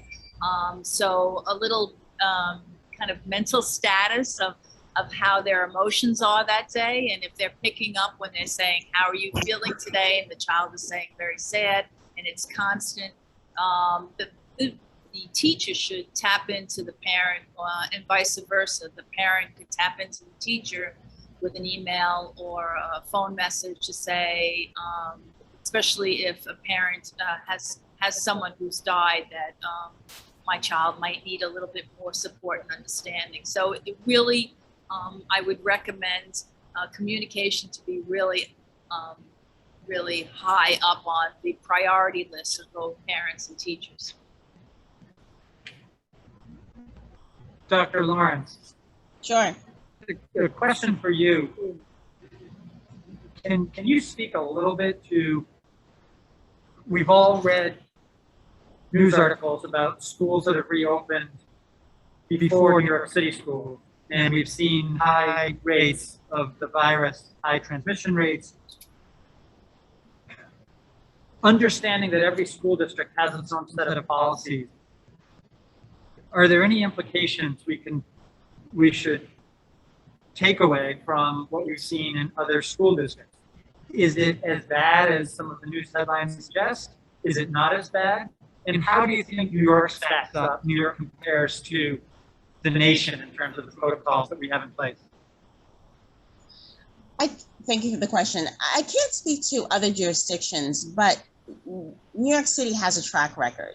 We know that the schools were open last school year for the 2020-21 school year. And we know that the transmission rates with our multi-layered approach was able to keep the transmission rate in our schools lower than community transmission, which is pretty excellent. We also have, in addition to the testing, the vaccine and mask and the distancing, the one thing that we have, which is unprecedented, is our situation room. Our situation room is able to handle cases and issues immediately. And we're able to, so if anything is identified, and even towards the end of the school day, we're able to notify everyone in the school or close that classroom or whatever it needs to be done, but it's happening in real time. So that we know, based on building upon the success that we had last school year, and we're actually taking it to the next level by having the vaccine mandate for staff. So we're just building on the success that we had before. And that's where, and the other thing for us is keeping the vaccination at its core, based, like I said, with all of those multi-layered approach. It's really, from our standpoint, is that multi-layered approach is what's going to be able to allow us to get through this together. And I think the other thing to keep in mind is that one of the things that we do a lot every single day is look at the numbers and monitor what's happening. And whenever we have to make a change, we pivot and we modify whatever plans we have in place. So everything that we do is in very real time, and that puts us ahead of the curve. Understood. Thank you. I have a question from one of our members who's online. And I'm just trying to scroll up in the chat to see it. Okay, yeah, this is a great question. Great question. Why is the Pfizer vaccine the only approved vaccine for 12 to 16 compared to the other vaccines? How is the Pfizer vaccine different with respect to children? Oh, it's not that it's different. The real reason why we're able to have the vaccine at such a from ages 12 and up is because that they did the studies in that age group. So Moderna, as you may have heard me say before, Moderna is doing those studies to have a lower age group, and eventually they all will. But what Pfizer did up front is that they started their studies in a younger population. So that again puts them ahead of the others. But there isn't anything intuitively different, and why it's uniquely better for kids. It's just the one that's approved. Understood. Okay. Is it possible, the concept of herd immunity? I can't hear you. Can you hear me okay? I hear you now. Yes. Is it possible to achieve herd immunity? Or is that something that's just too, is it a little too vague to really talk about and attach a set of expectations to? And then if we can talk about herd immunity, is it possible to achieve herd immunity in, say, just a city or maybe even just a school district? For example, if the vaccination rate is high enough in our school district, do we have herd immunity, or should we not even be thinking about it in that way? Thank you for that question. There isn't a precise number assigned for herd immunity for COVID-19 at this time. Based on the current transmission rates and the fact that most of the US is in a high community transmission designated by the CDC, experts agree we have not yet reached herd immunity. That's why vaccination remains so critical, but also critical are the precautions that we continue to take, that multi-layered approach, the masking, the testing, the distance, all of those, the ventilation. We are not out of the woods yet, and we still need to remain vigilant.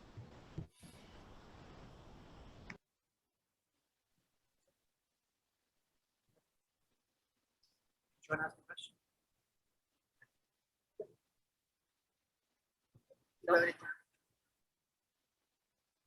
Yeah, I have a question. Yeah. I want to say something, Dr. Lawrence. You said we had a successful school year 2020 to 2021 because of vaccination. But during the school year, not because of vaccinations, because of the multi-layered approach. Vaccinations are added on now. So yeah, because it just started the school year. And absolutely. In 2021, I feel like it was more important that we had social distancing and masks, and there was less children in the classroom that were attending in person. So I just feel that's more important because we do see reinfections of people that are fully vaccinated in the community in other states and in New York too. So I just feel like, and staying home was an option before during last year's school option, but we don't have an option for remote learning this year. So what will that do for our kids? So again, going back to our multi-layered approach, maintaining appropriate distancing is going to play a critical role along with all of the other measures. So we do know that the CDC, following CDC guidance for students, it's to maintain a distance of 3 feet, and that is a minimum of 3 feet, and that's the goal that's being maintained along with all of the other measures. We have added on, as you said, and as I mentioned before, we've added on the vaccine mandate for DOE staff. That's an additional layer of protection. And I see it as again, not to be a broken record, but I do see it as a multi-layered approach. We're just adding on different pieces to this. Yes, there are more students, but we also have additional things to add to this multi-layered approach to be able to protect the individuals in our school. And as I mentioned before, as we learn more information, as we get more information, we'll be able to make the necessary changes. We're monitoring it exceptionally closely with the Situation Room. These are all things that are in place. And we've learned from what we've done before, and we're just going to continue to build on that success. This is Kevin. I'm continuing on the Elizabeth's question. So take your mask. Yep, I'm continuing on Elizabeth's question. Right now, as we see on the newspaper, 1 second. Right now, as we see on the Google statistics, the number of infections and deaths are all above now September and July and August. So what I don't get is what makes the city to believe we can do better when we put the kids back to school. because the kids are not vaccinated yet, especially in the under 12 yet age. And that's why ensuring that everyone does their part. Adults are getting vaccinated. Those that are vaccine eligible get vaccinated. That we are able to, again, ensure that we have our multi-layered approach in place. We are able to, I'm trying to remember one of the other points that you made. In terms of what we do know that because of the Delta variant, we've had some increases, but the good thing is that the number of hospitalization has been stable. It hasn't been increasing. We also know that a lot of the rates in terms of death are also on the downward trend. So when we look at the numbers, again, like I said, we look at these numbers every single day, and to ensure that we are making the best decisions. And based on where we are right now, we need everyone to be able to do their part. There are some students that cannot get vaccinated, but if everyone else around them are doing their part, we're not just doing it to protect ourselves, but we're doing it to protect those that can't be vaccinated, those that may have a poor immune system, and together we are able to have an impact and be able to fight this. Dr. Lawrence, one thing that I think is really important with COVID and going back to school is the rate of transmission.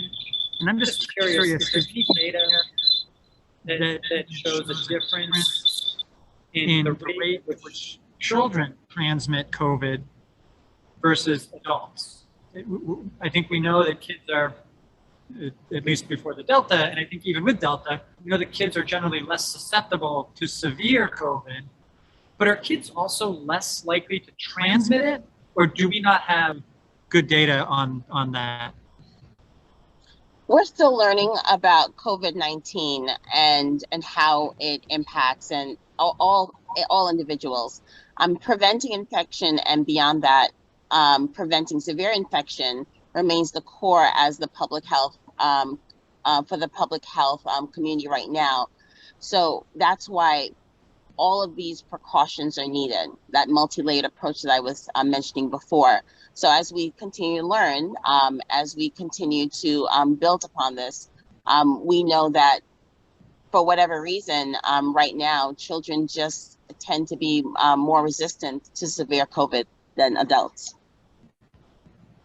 And does that mean they also can't transmit COVID as easily as adults do? That's not something, like I said, we're still learning that. So I wouldn't be able to speak definitively to that. Yeah, fair enough.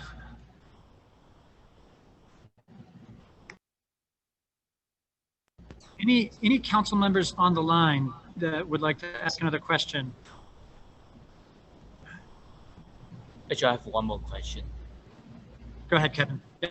So, I mean, I know we're putting multiple layers of measurements to prevent the spreading, but what do we do to ensure the kids will wear the mask in the school?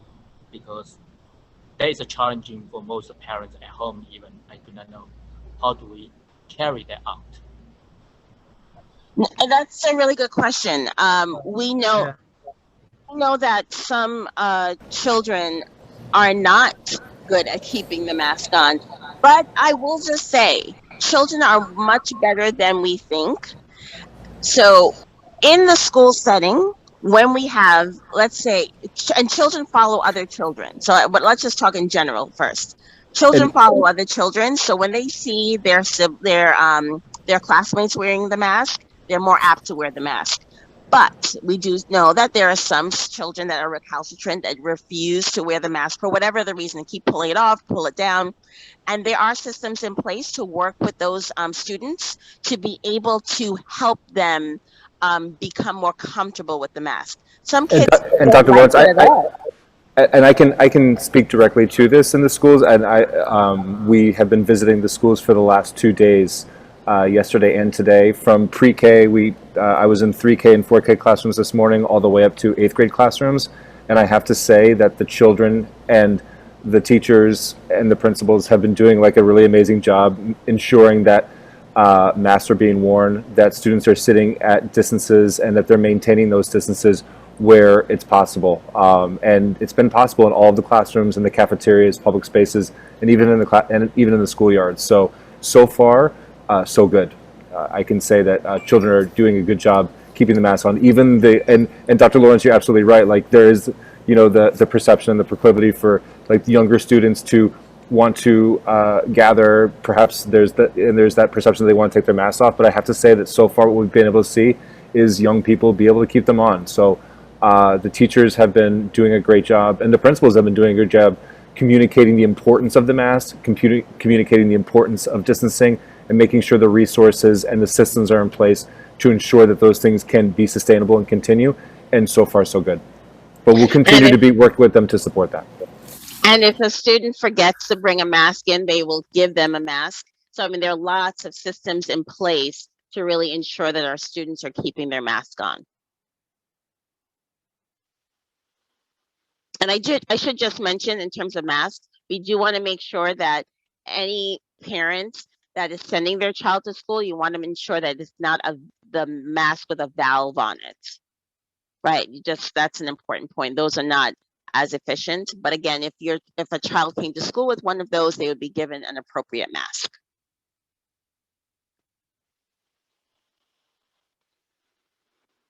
Sorry, Dr. Lawrence, can you just repeat the very last thing you said? What kind of mask? No, I said the mask that is not a good mask is the ones with a valve on it. So that little circle allows air to get in. That's not recommended. So if they have one of those, they can be given an appropriate mask. Okay. Do you know, is the city going to provide the K95 masks, which are supposed to be the best? Oh, I'm not sure what type of mask is offered. Okay.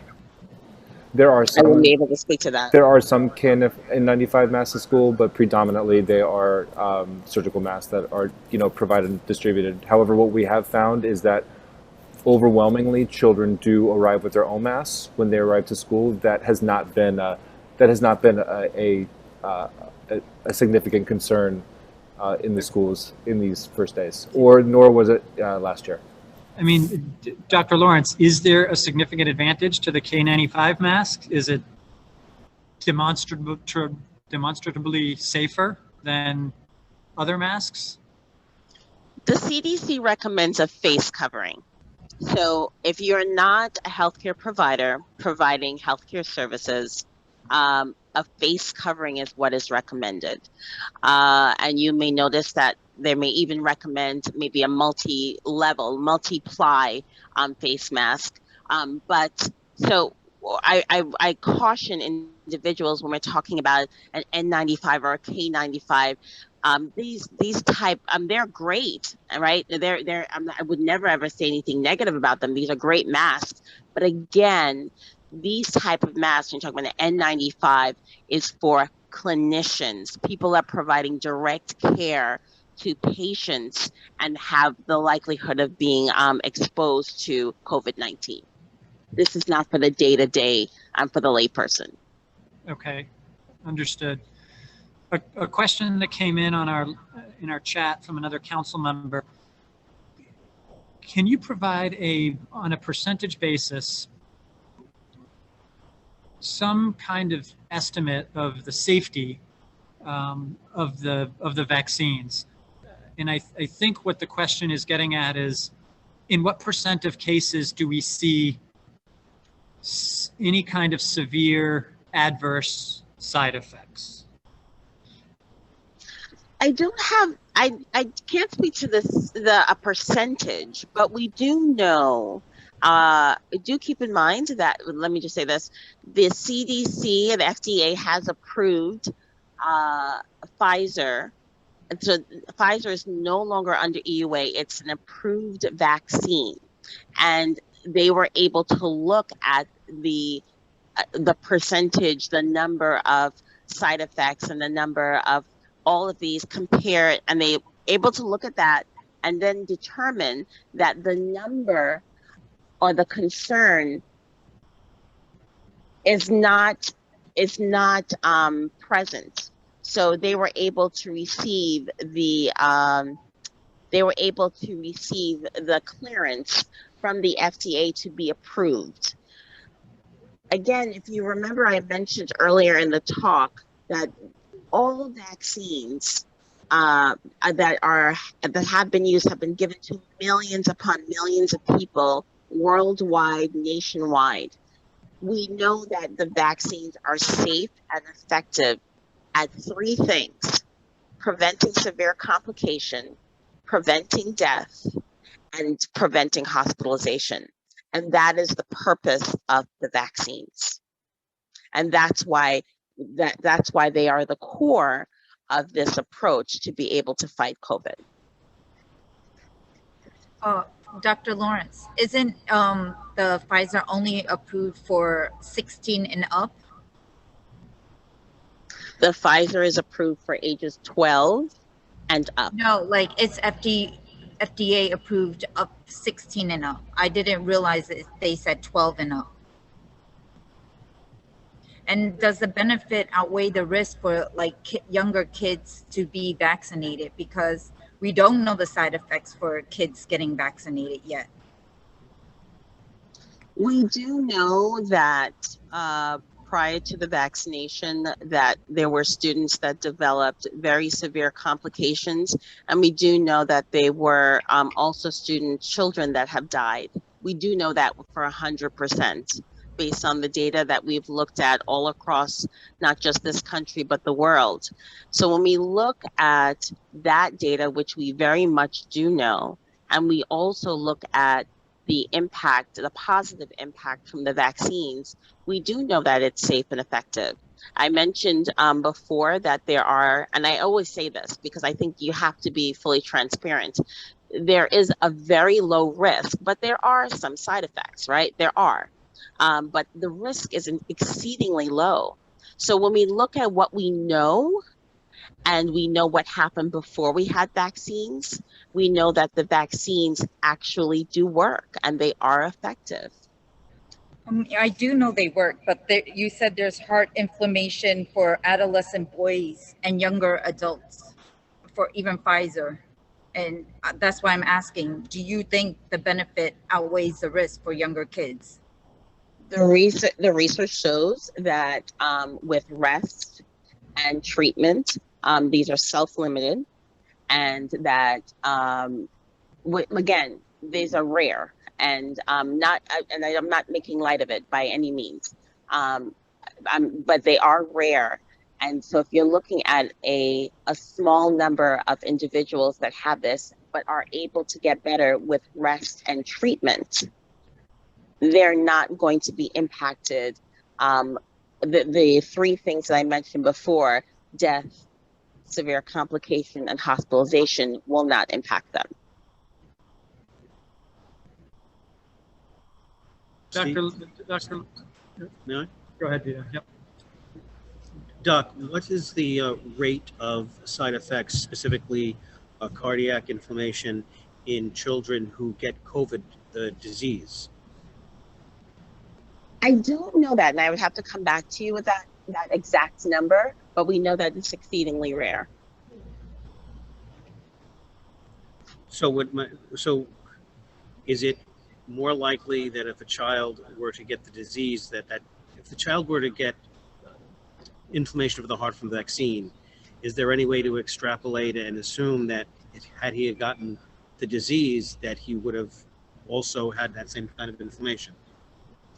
You know, that there's no way to be able to no way to be able to determine that. What we do know is that there are children who have had MIS-C. We do know that severe complications, and So to be able to know who is going to have that severe complication, who is not going to have that severe complication, we don't have that information available at that time. But we do know that if they do get the vaccine, we know that they are going to be protected. Thanks. Dr. Lawrence, one final question, and then we'll let you go. How would you assess the level of risk for kids outside at schools, drop off, pick up? As I'm sure you may be aware, and I think all of us have seen, there have been some really long lines at schools in the first 2 days. Tough to maintain the appropriate distancing in those situations. How much of a risk is that for kids, especially if they're around adults who might be without masks?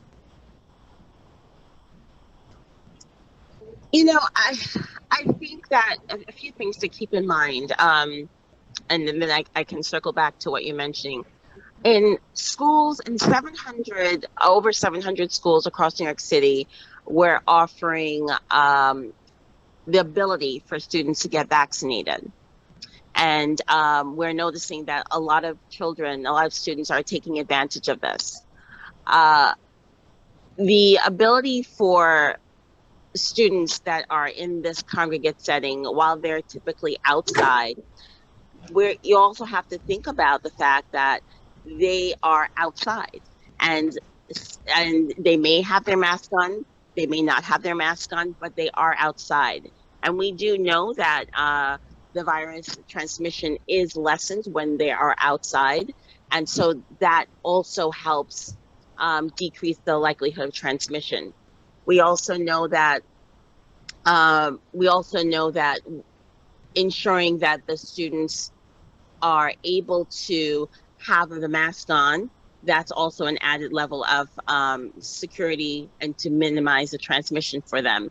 So when you're looking at the ability to increase the likelihood of transmission being outside on these lines, trying to get into school, while it's hard to say definitively what the percentage of risk is, we do know that the likelihood is lessened because they're in an outdoor environment. Makes sense. Thank you.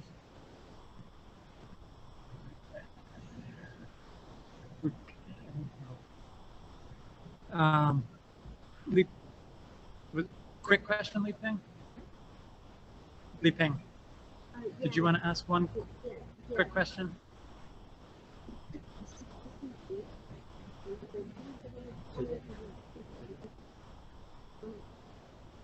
Can he help me to choose it? Yeah. 万一感染了，就提供网课，那为什么不直接提供网课的选择给那些12岁以下没有打过疫苗的孩子？ This is my question. The question is, they said they will provide the remote option for the. Sorry. There'll be a remote option for whoever is infected, the students. And the question is that why not just provide the remote option from the beginning? I can speak to that question. Just want to make sure I have the question correctly. Yeah, and maybe we'll let our speakers have been really generous with their time. If that's a question for David, we can ask him after when he gives his report. So let's save it till then. So Maria, thank you.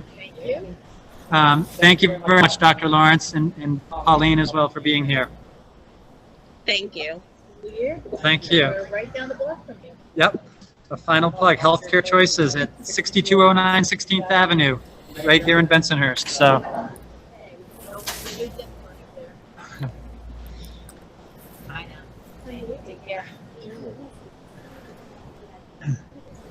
Okay. And Dr. Lawrence, feel free to hang around, or if not, it was a pleasure having you as well. Thank you for having me.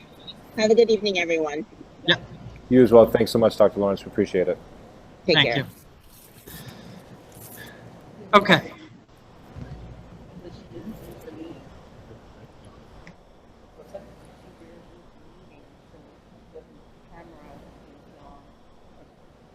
In that computer.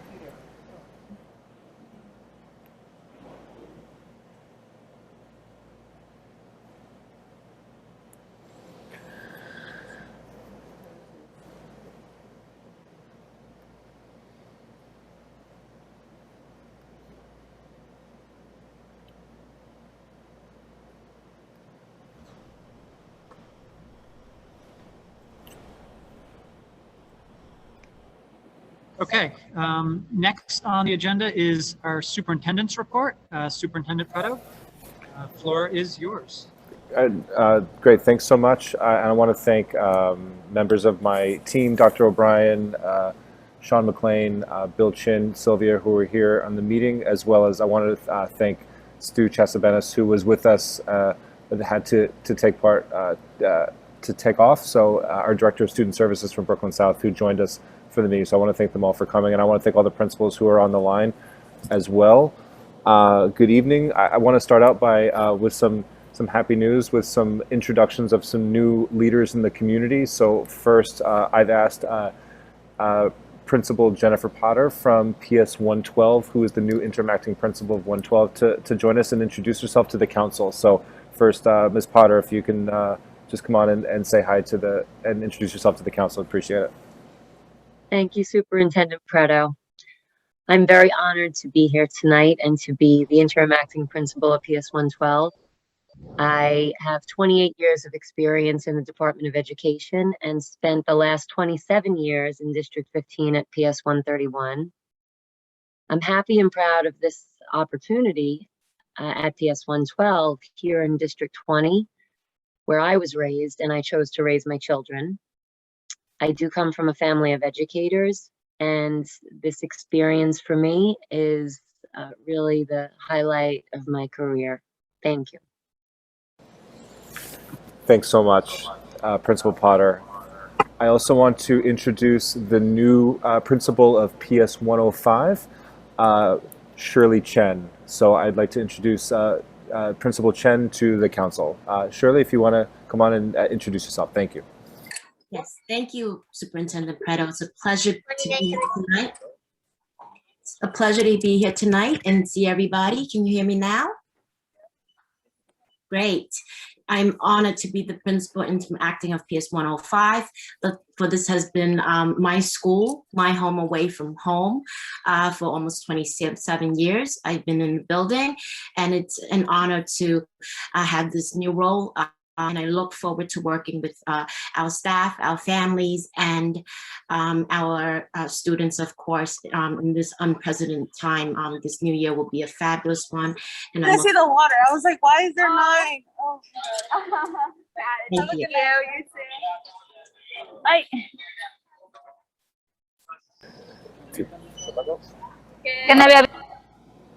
Thank you. Principal Potter, Principal Chen, thank you so much for coming on tonight and introducing yourselves, and we look forward to working with you and your communities. I just want to piggyback a little bit on Dr. Lawrence's presentation. I know that the school health policy and homecoming has been a big topic of celebration and also questions and concerns. So I first want to touch upon homecoming. We had a successful homecoming yesterday, which was the return to full in-person instruction in our schools. Myself, Dr. O'Brien, Mr. McLean, and we've also been joined by Dr. Lucia Perez-Medina from the Brooklyn South Borough office. She's our Director of Multilingual Learners. We've all been visiting every single school with the goal of visiting every single, all 40 schools and pre-K sites to make sure the leadership is in place, that we have what we need, and that we're off to a great start. And so far we see children in classrooms, teachers getting reacquainted with their students, and taking our SEAL approach to this year, which is a combination of social, emotional, and academic learning. We're really making sure that we're welcoming children back while acknowledging the year and a half of a traumatic experience that we've all gone through as students and as families, and making sure that this is a focal point of our approach to the reintroduction to school. Some things that are specific to our school health policy that's being implemented in the schools. So we're talking about 6 components. So we're talking about properly wearing face coverings at all times while we're on DOE property. We're talking about increased ventilation. We're talking about washing and sanitizing our hands regularly. We're talking about staying at home when you're sick or after having been in close contact with a person with COVID-19, or if someone in your household is exhibiting COVID-19 symptoms. We're encouraging and asking folks to stay home to ensure that students are maintaining distances at least 3 feet from other students wherever possible. And if they're eligible for the vaccine, having students get vaccinated if they're eligible. Some big pieces that we're making sure that we're ensuring is, again, physical distancing, the mandatory use of face coverings in schools, and we're really continuing the COVID testing, and we are, as we all experienced yesterday, the daily health screening. So I'm happy to report that after some struggles yesterday with the daily health screening, that today it went much more smoothly. And I'm happy. I know that we had a long presentation that covered the health policy as well as the background to vaccination and COVID-19 in schools. So I'm happy to address questions from the council regarding the return to school or the school health policy or anything else. Great. Okay, I want to ask 2 questions. Will students be penalized for staying home? Absences, will they be penalized on the report card? If students are absent from school, they'll be marked absent. No, but but since it's still like they're still trying to get used to adjust to like a full in-person time, like if they're not feeling well, because that's what pushes people to force them to go to school even if they're not feeling so well, is being scared of being penalized for absences. So all that will happen with students who are absent for school is they'll be marked absent. In terms of being penalized, if you could just expand on what you're thinking. Before COVID happened, like if you were absent too much or late too much, they'll say, oh, we're going to report you to, child health services or something. I mean, will that happen this school year? Because we're still adjusting. Right now, what will happen for students who are absent from school in the early days is they'll be marked absent. And beyond that, the first interaction would be a phone call or other communication from the school with families to find out what is the impetus for being absent, if there's no information from the family about why the child is absent. And also, is there a contingency plan if COVID rates do go up? Because the first few days, I mean, like yesterday and today, there is no 3 feet distancing, especially when you're going inside the school. So I just want to make sure I hear the question correctly. Yeah. Like, will you have a remote option for the elementary? Like, in case rates do go up.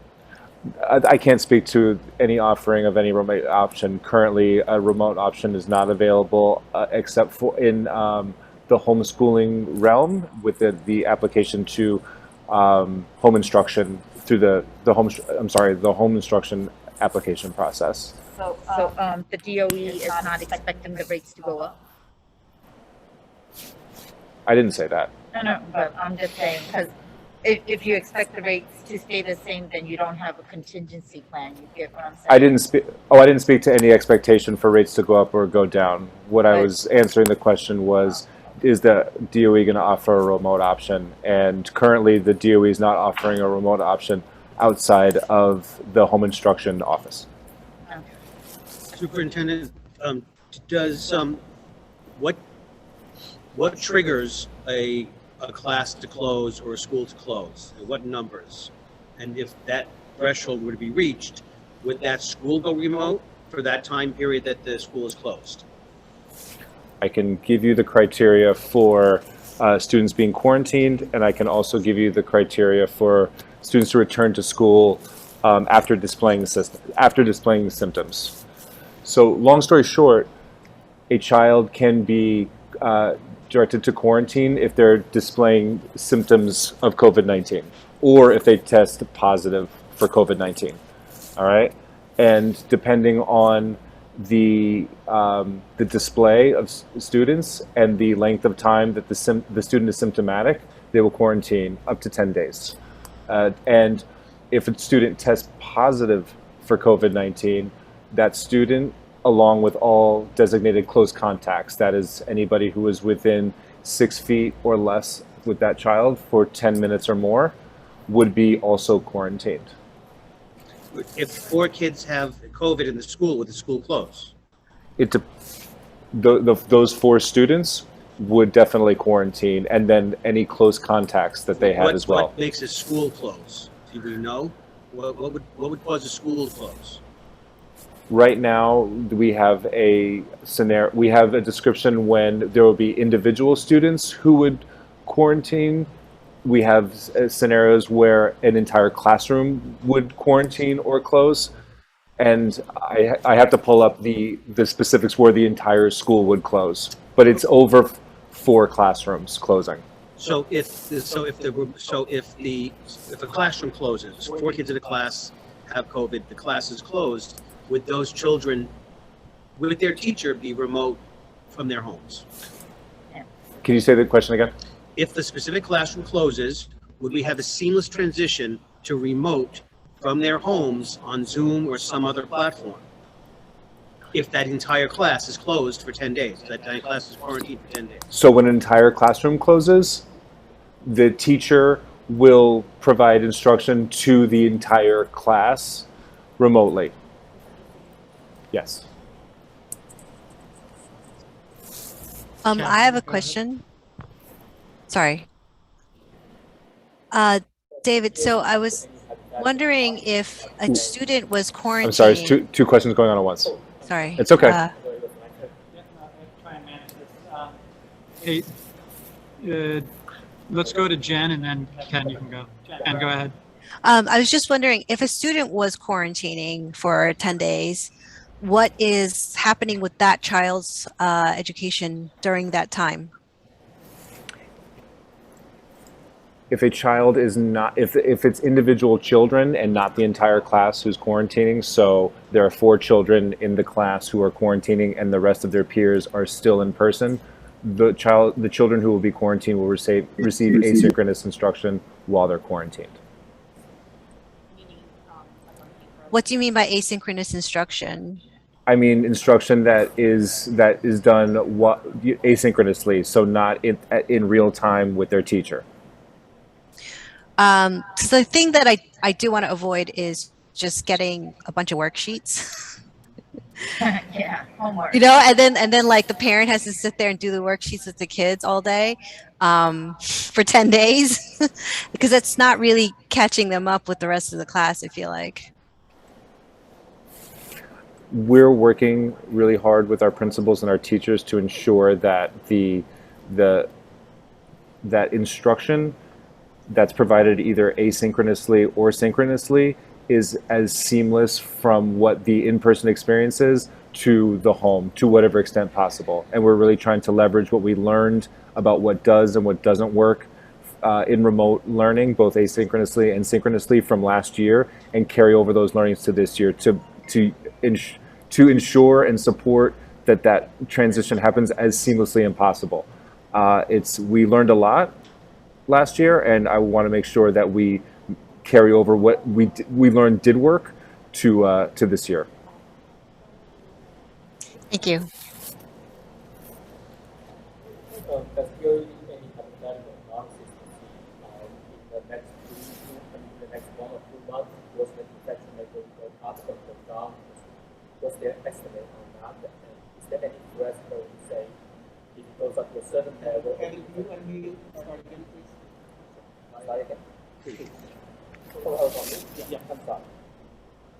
So my question is, does DOE have any hypothetical analysis about the infection rate in school in the coming up months? And is there any threshold to say if the infection rate goes up to a certain level, then school will be closed? The rates are Typically, monitored. The best and the worst scenario.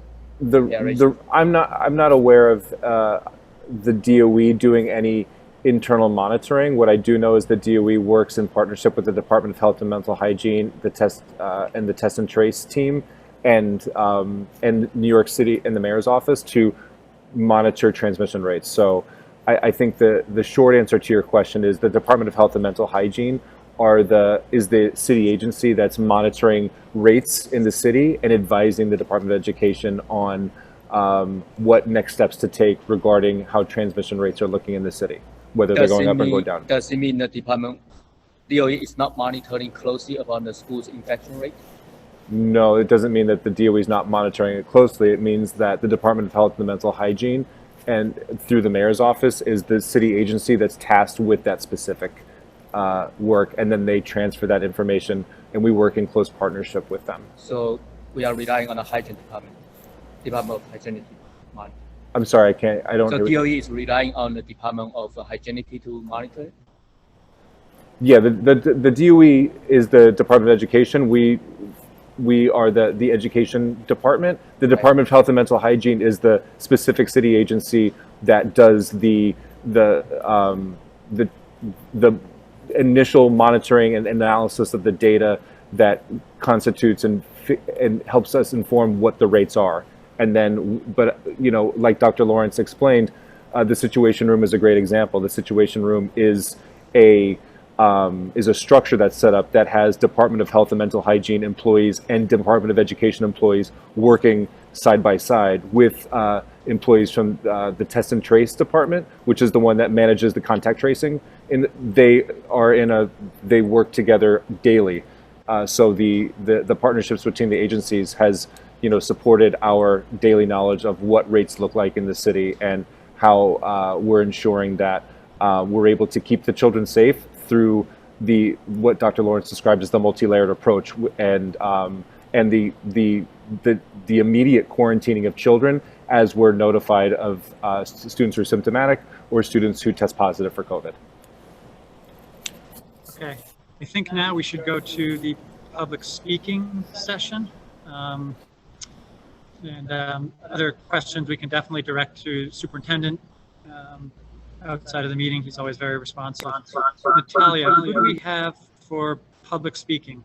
And just a reminder, if you'd like to speak, you can sign up on the form, or you can also type into the chat, speak. And if you're calling in on your phone, dial *9 and Natalia can unmute you. And it's a 3-minute limit per speaker. Natalia, who's our first speaker? First up is Tamara Stern. Tamara? Is she there?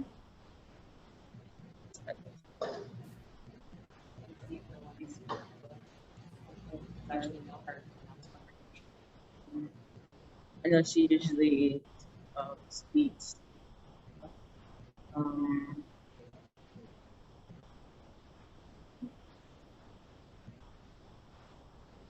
Okay. So next is Karen Rizak.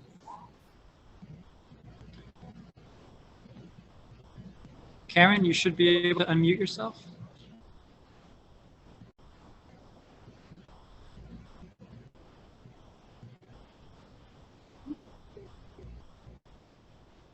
No, Karen? Karen, are you there? Not in the meeting anymore, Natalia? It looks so. Okay. Next speaker, please.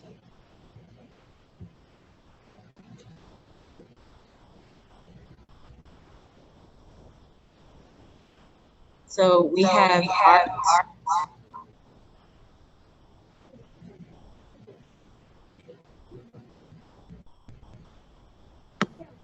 Is that it, Natalia?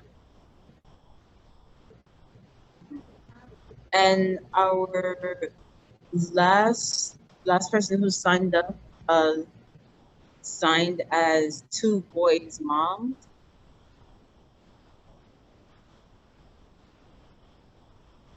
That's the name, that's the login name, Two Boards. Let them, if they're online and they're signed up, I guess, let them speak. There's someone who's typing in chat. Okay.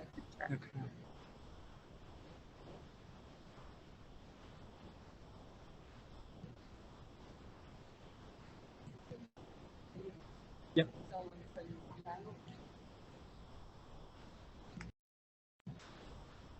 Okay, so we have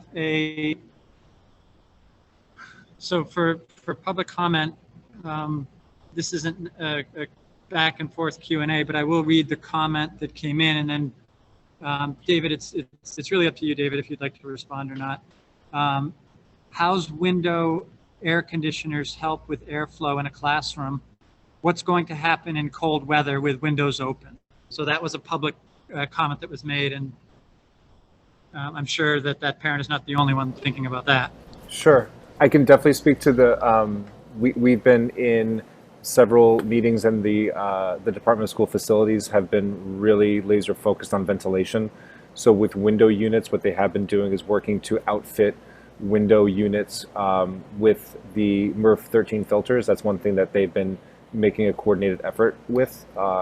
And that's been something that has been ongoing. So if there's any specific concerns with any, individual schools and how that's happening in schools, we have 40 buildings, 11 pre-K sites. We have a lot of buildings. Not all of them use window units, but many of them do. So if there's any specific concern about a specific school, you can definitely reach out to my office or to the school, and we can support in finding out, kind of getting more detailed case-by-case questions and answers around air conditioning and ventilation in that school. But the Department of School Facilities, which is a subcomponent of the DOE, has been working extremely hard with window units and outfitting them with MERV 13 filters. However, air conditioners are not the only source of ventilation. So they're really looking to have, two, forms of ventilation. The air conditioner could be one. We're putting air purifiers in every single classroom. The opening of windows is another one. And I know that's a concern when it gets cold. We don't want to have the window open when it's cold. So we're really trying to make sure that we're not just relying on the window or not just relying on the air conditioner as the sole source of ventilation in a room. But as far as, getting beyond that, it would be, those are things that, council members or parents can reach directly out to our office or reach out to your principal or parent coordinator to get specifics on, how that's landing in your child's classroom or in the school. And then the other question was about. Actually, I have questions. I'm Gada Amin. Gada is asking about canceling snack for K through second grade. Well, the main reason cancel the snack time for kids. Let's take that one. Gada, we will take that one offline after the meeting.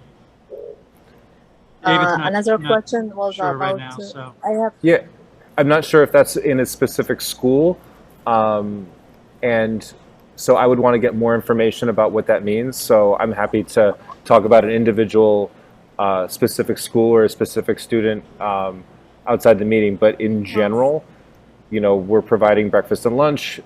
Snack is typically a core component of kindergarten and early childhood. However, there are some cases, especially in the early days of school, we have pre-K and we have 3K that are going half day, so they may not have had snack on the first day because they may not have been in school long enough, but I can't specifically to it. But I'm happy to speak about any individual cases, but I would definitely encourage any parent to definitely reach out to their principal with a question about snack. Okay, that makes sense. I am going to close the speaking time. Natalia, that was all we had, right? Okay. So close the speaking time. David, thank you, as always, for the presentation. We have 12 minutes left on our permit here, and there's actually an important matter that we do have to attend to. And if we don't get to the resolutions tonight, that's okay, because what we have to do tonight is there's one member who's been absent, unexcused absent 3 times, and the policy regulations state that after 3 unexcused absences, the council can vote to vacate the seat, and then it becomes open for a special election. So Natalia, can you actually share that resolution online?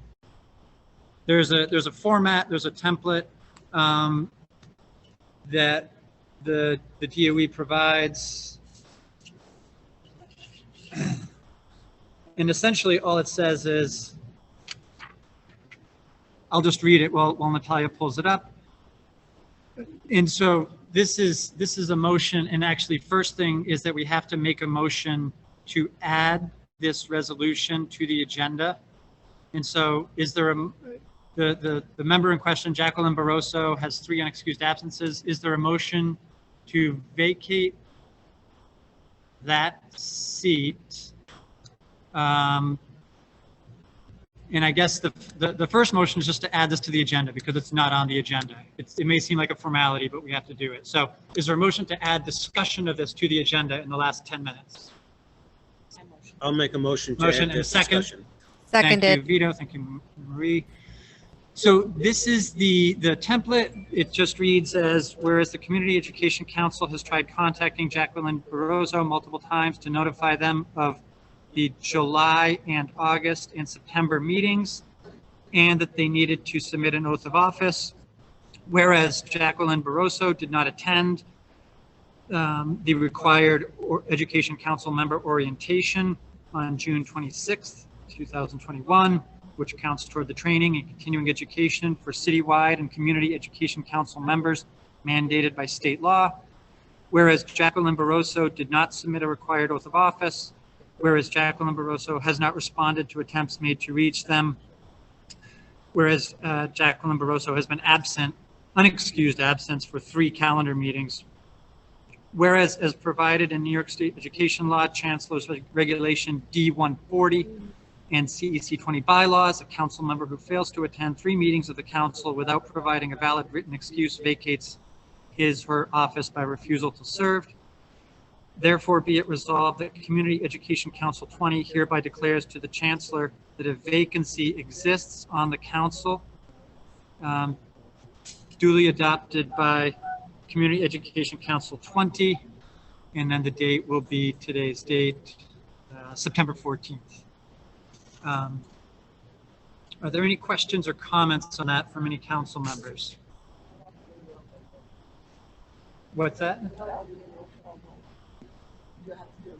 For sure. Right now, I'm just getting, is that clear to everyone what we're doing? We're basically opening up the seat. Yes. Yes. Okay. So I guess we'll call for, and this will be a roll call vote. So is there, you or Natalia? That's you, Vito, right? Is that you, Natalia? So Natalia, right? Natalia do the roll call or Vito? I don't know. I'm certainly defer to her. Natalia, could you please do a roll call vote? So the motion is to approve the resolution that I just read, which would vacate Jacqueline Barroso's seat on the Community Education Council. So if you're in favor of that, vote yes.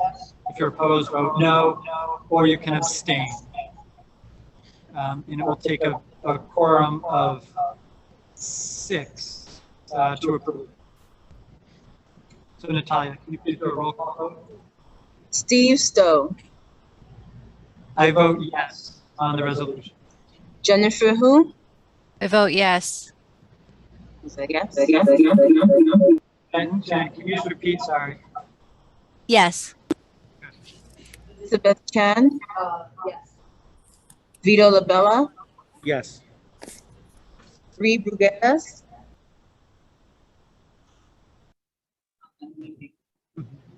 You can speak. We can. Okay. Yes. Gada Amin, Yes. okay. Here. Li Ping Zhang, okay. Mei Yun Lin, Maya Rosenblatt, Yes. okay. Kevin Zhao, okay.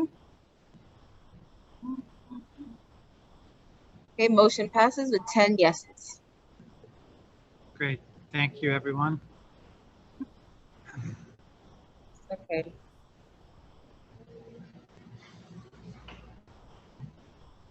I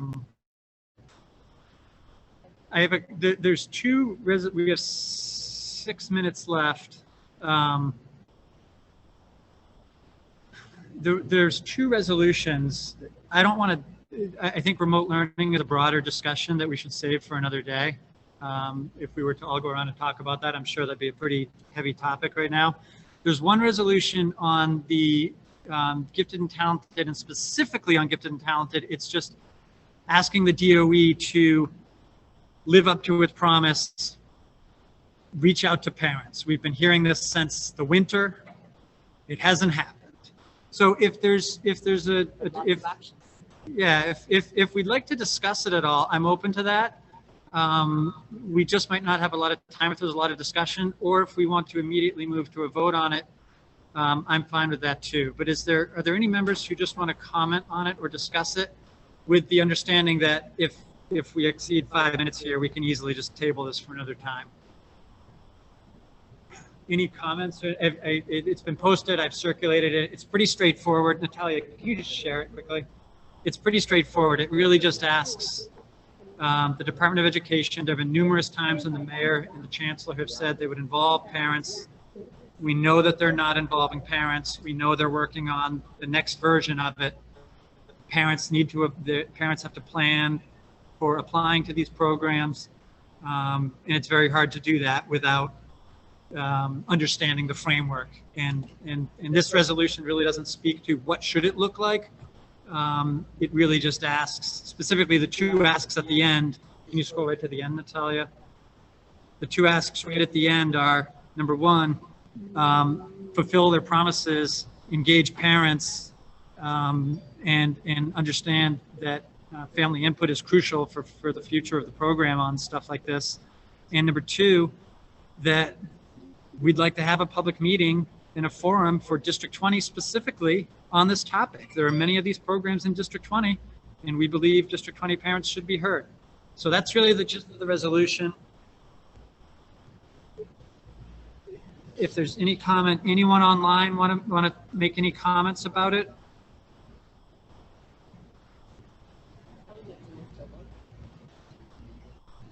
Marie has made a move to vote on the resolution. Is there a second? I'll second. Okay. Natalia, can you please take roll call on this? Steve Stowe. I vote yes in favor of the resolution. Jennifer Hu. Yes. Elizabeth Chan. Yes. Dolabella. Yes. Marie Brugueras. Yes. Gada Ahmed. Yes. Okay. Li Ping Zhang. Mei Yun Lin. Maya Rosenblatt. Yes. Yes. Kevin Zhao. Okay, motion passes with 10 yeses. Great.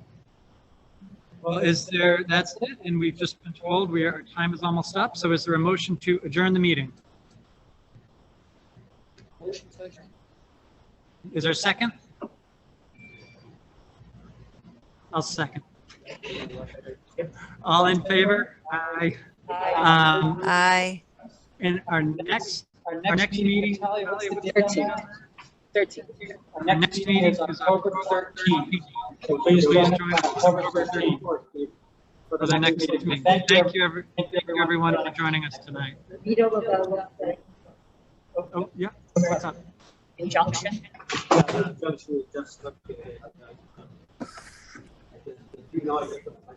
You could. They're calling you to the Supreme Court? Yes. You gotta go. I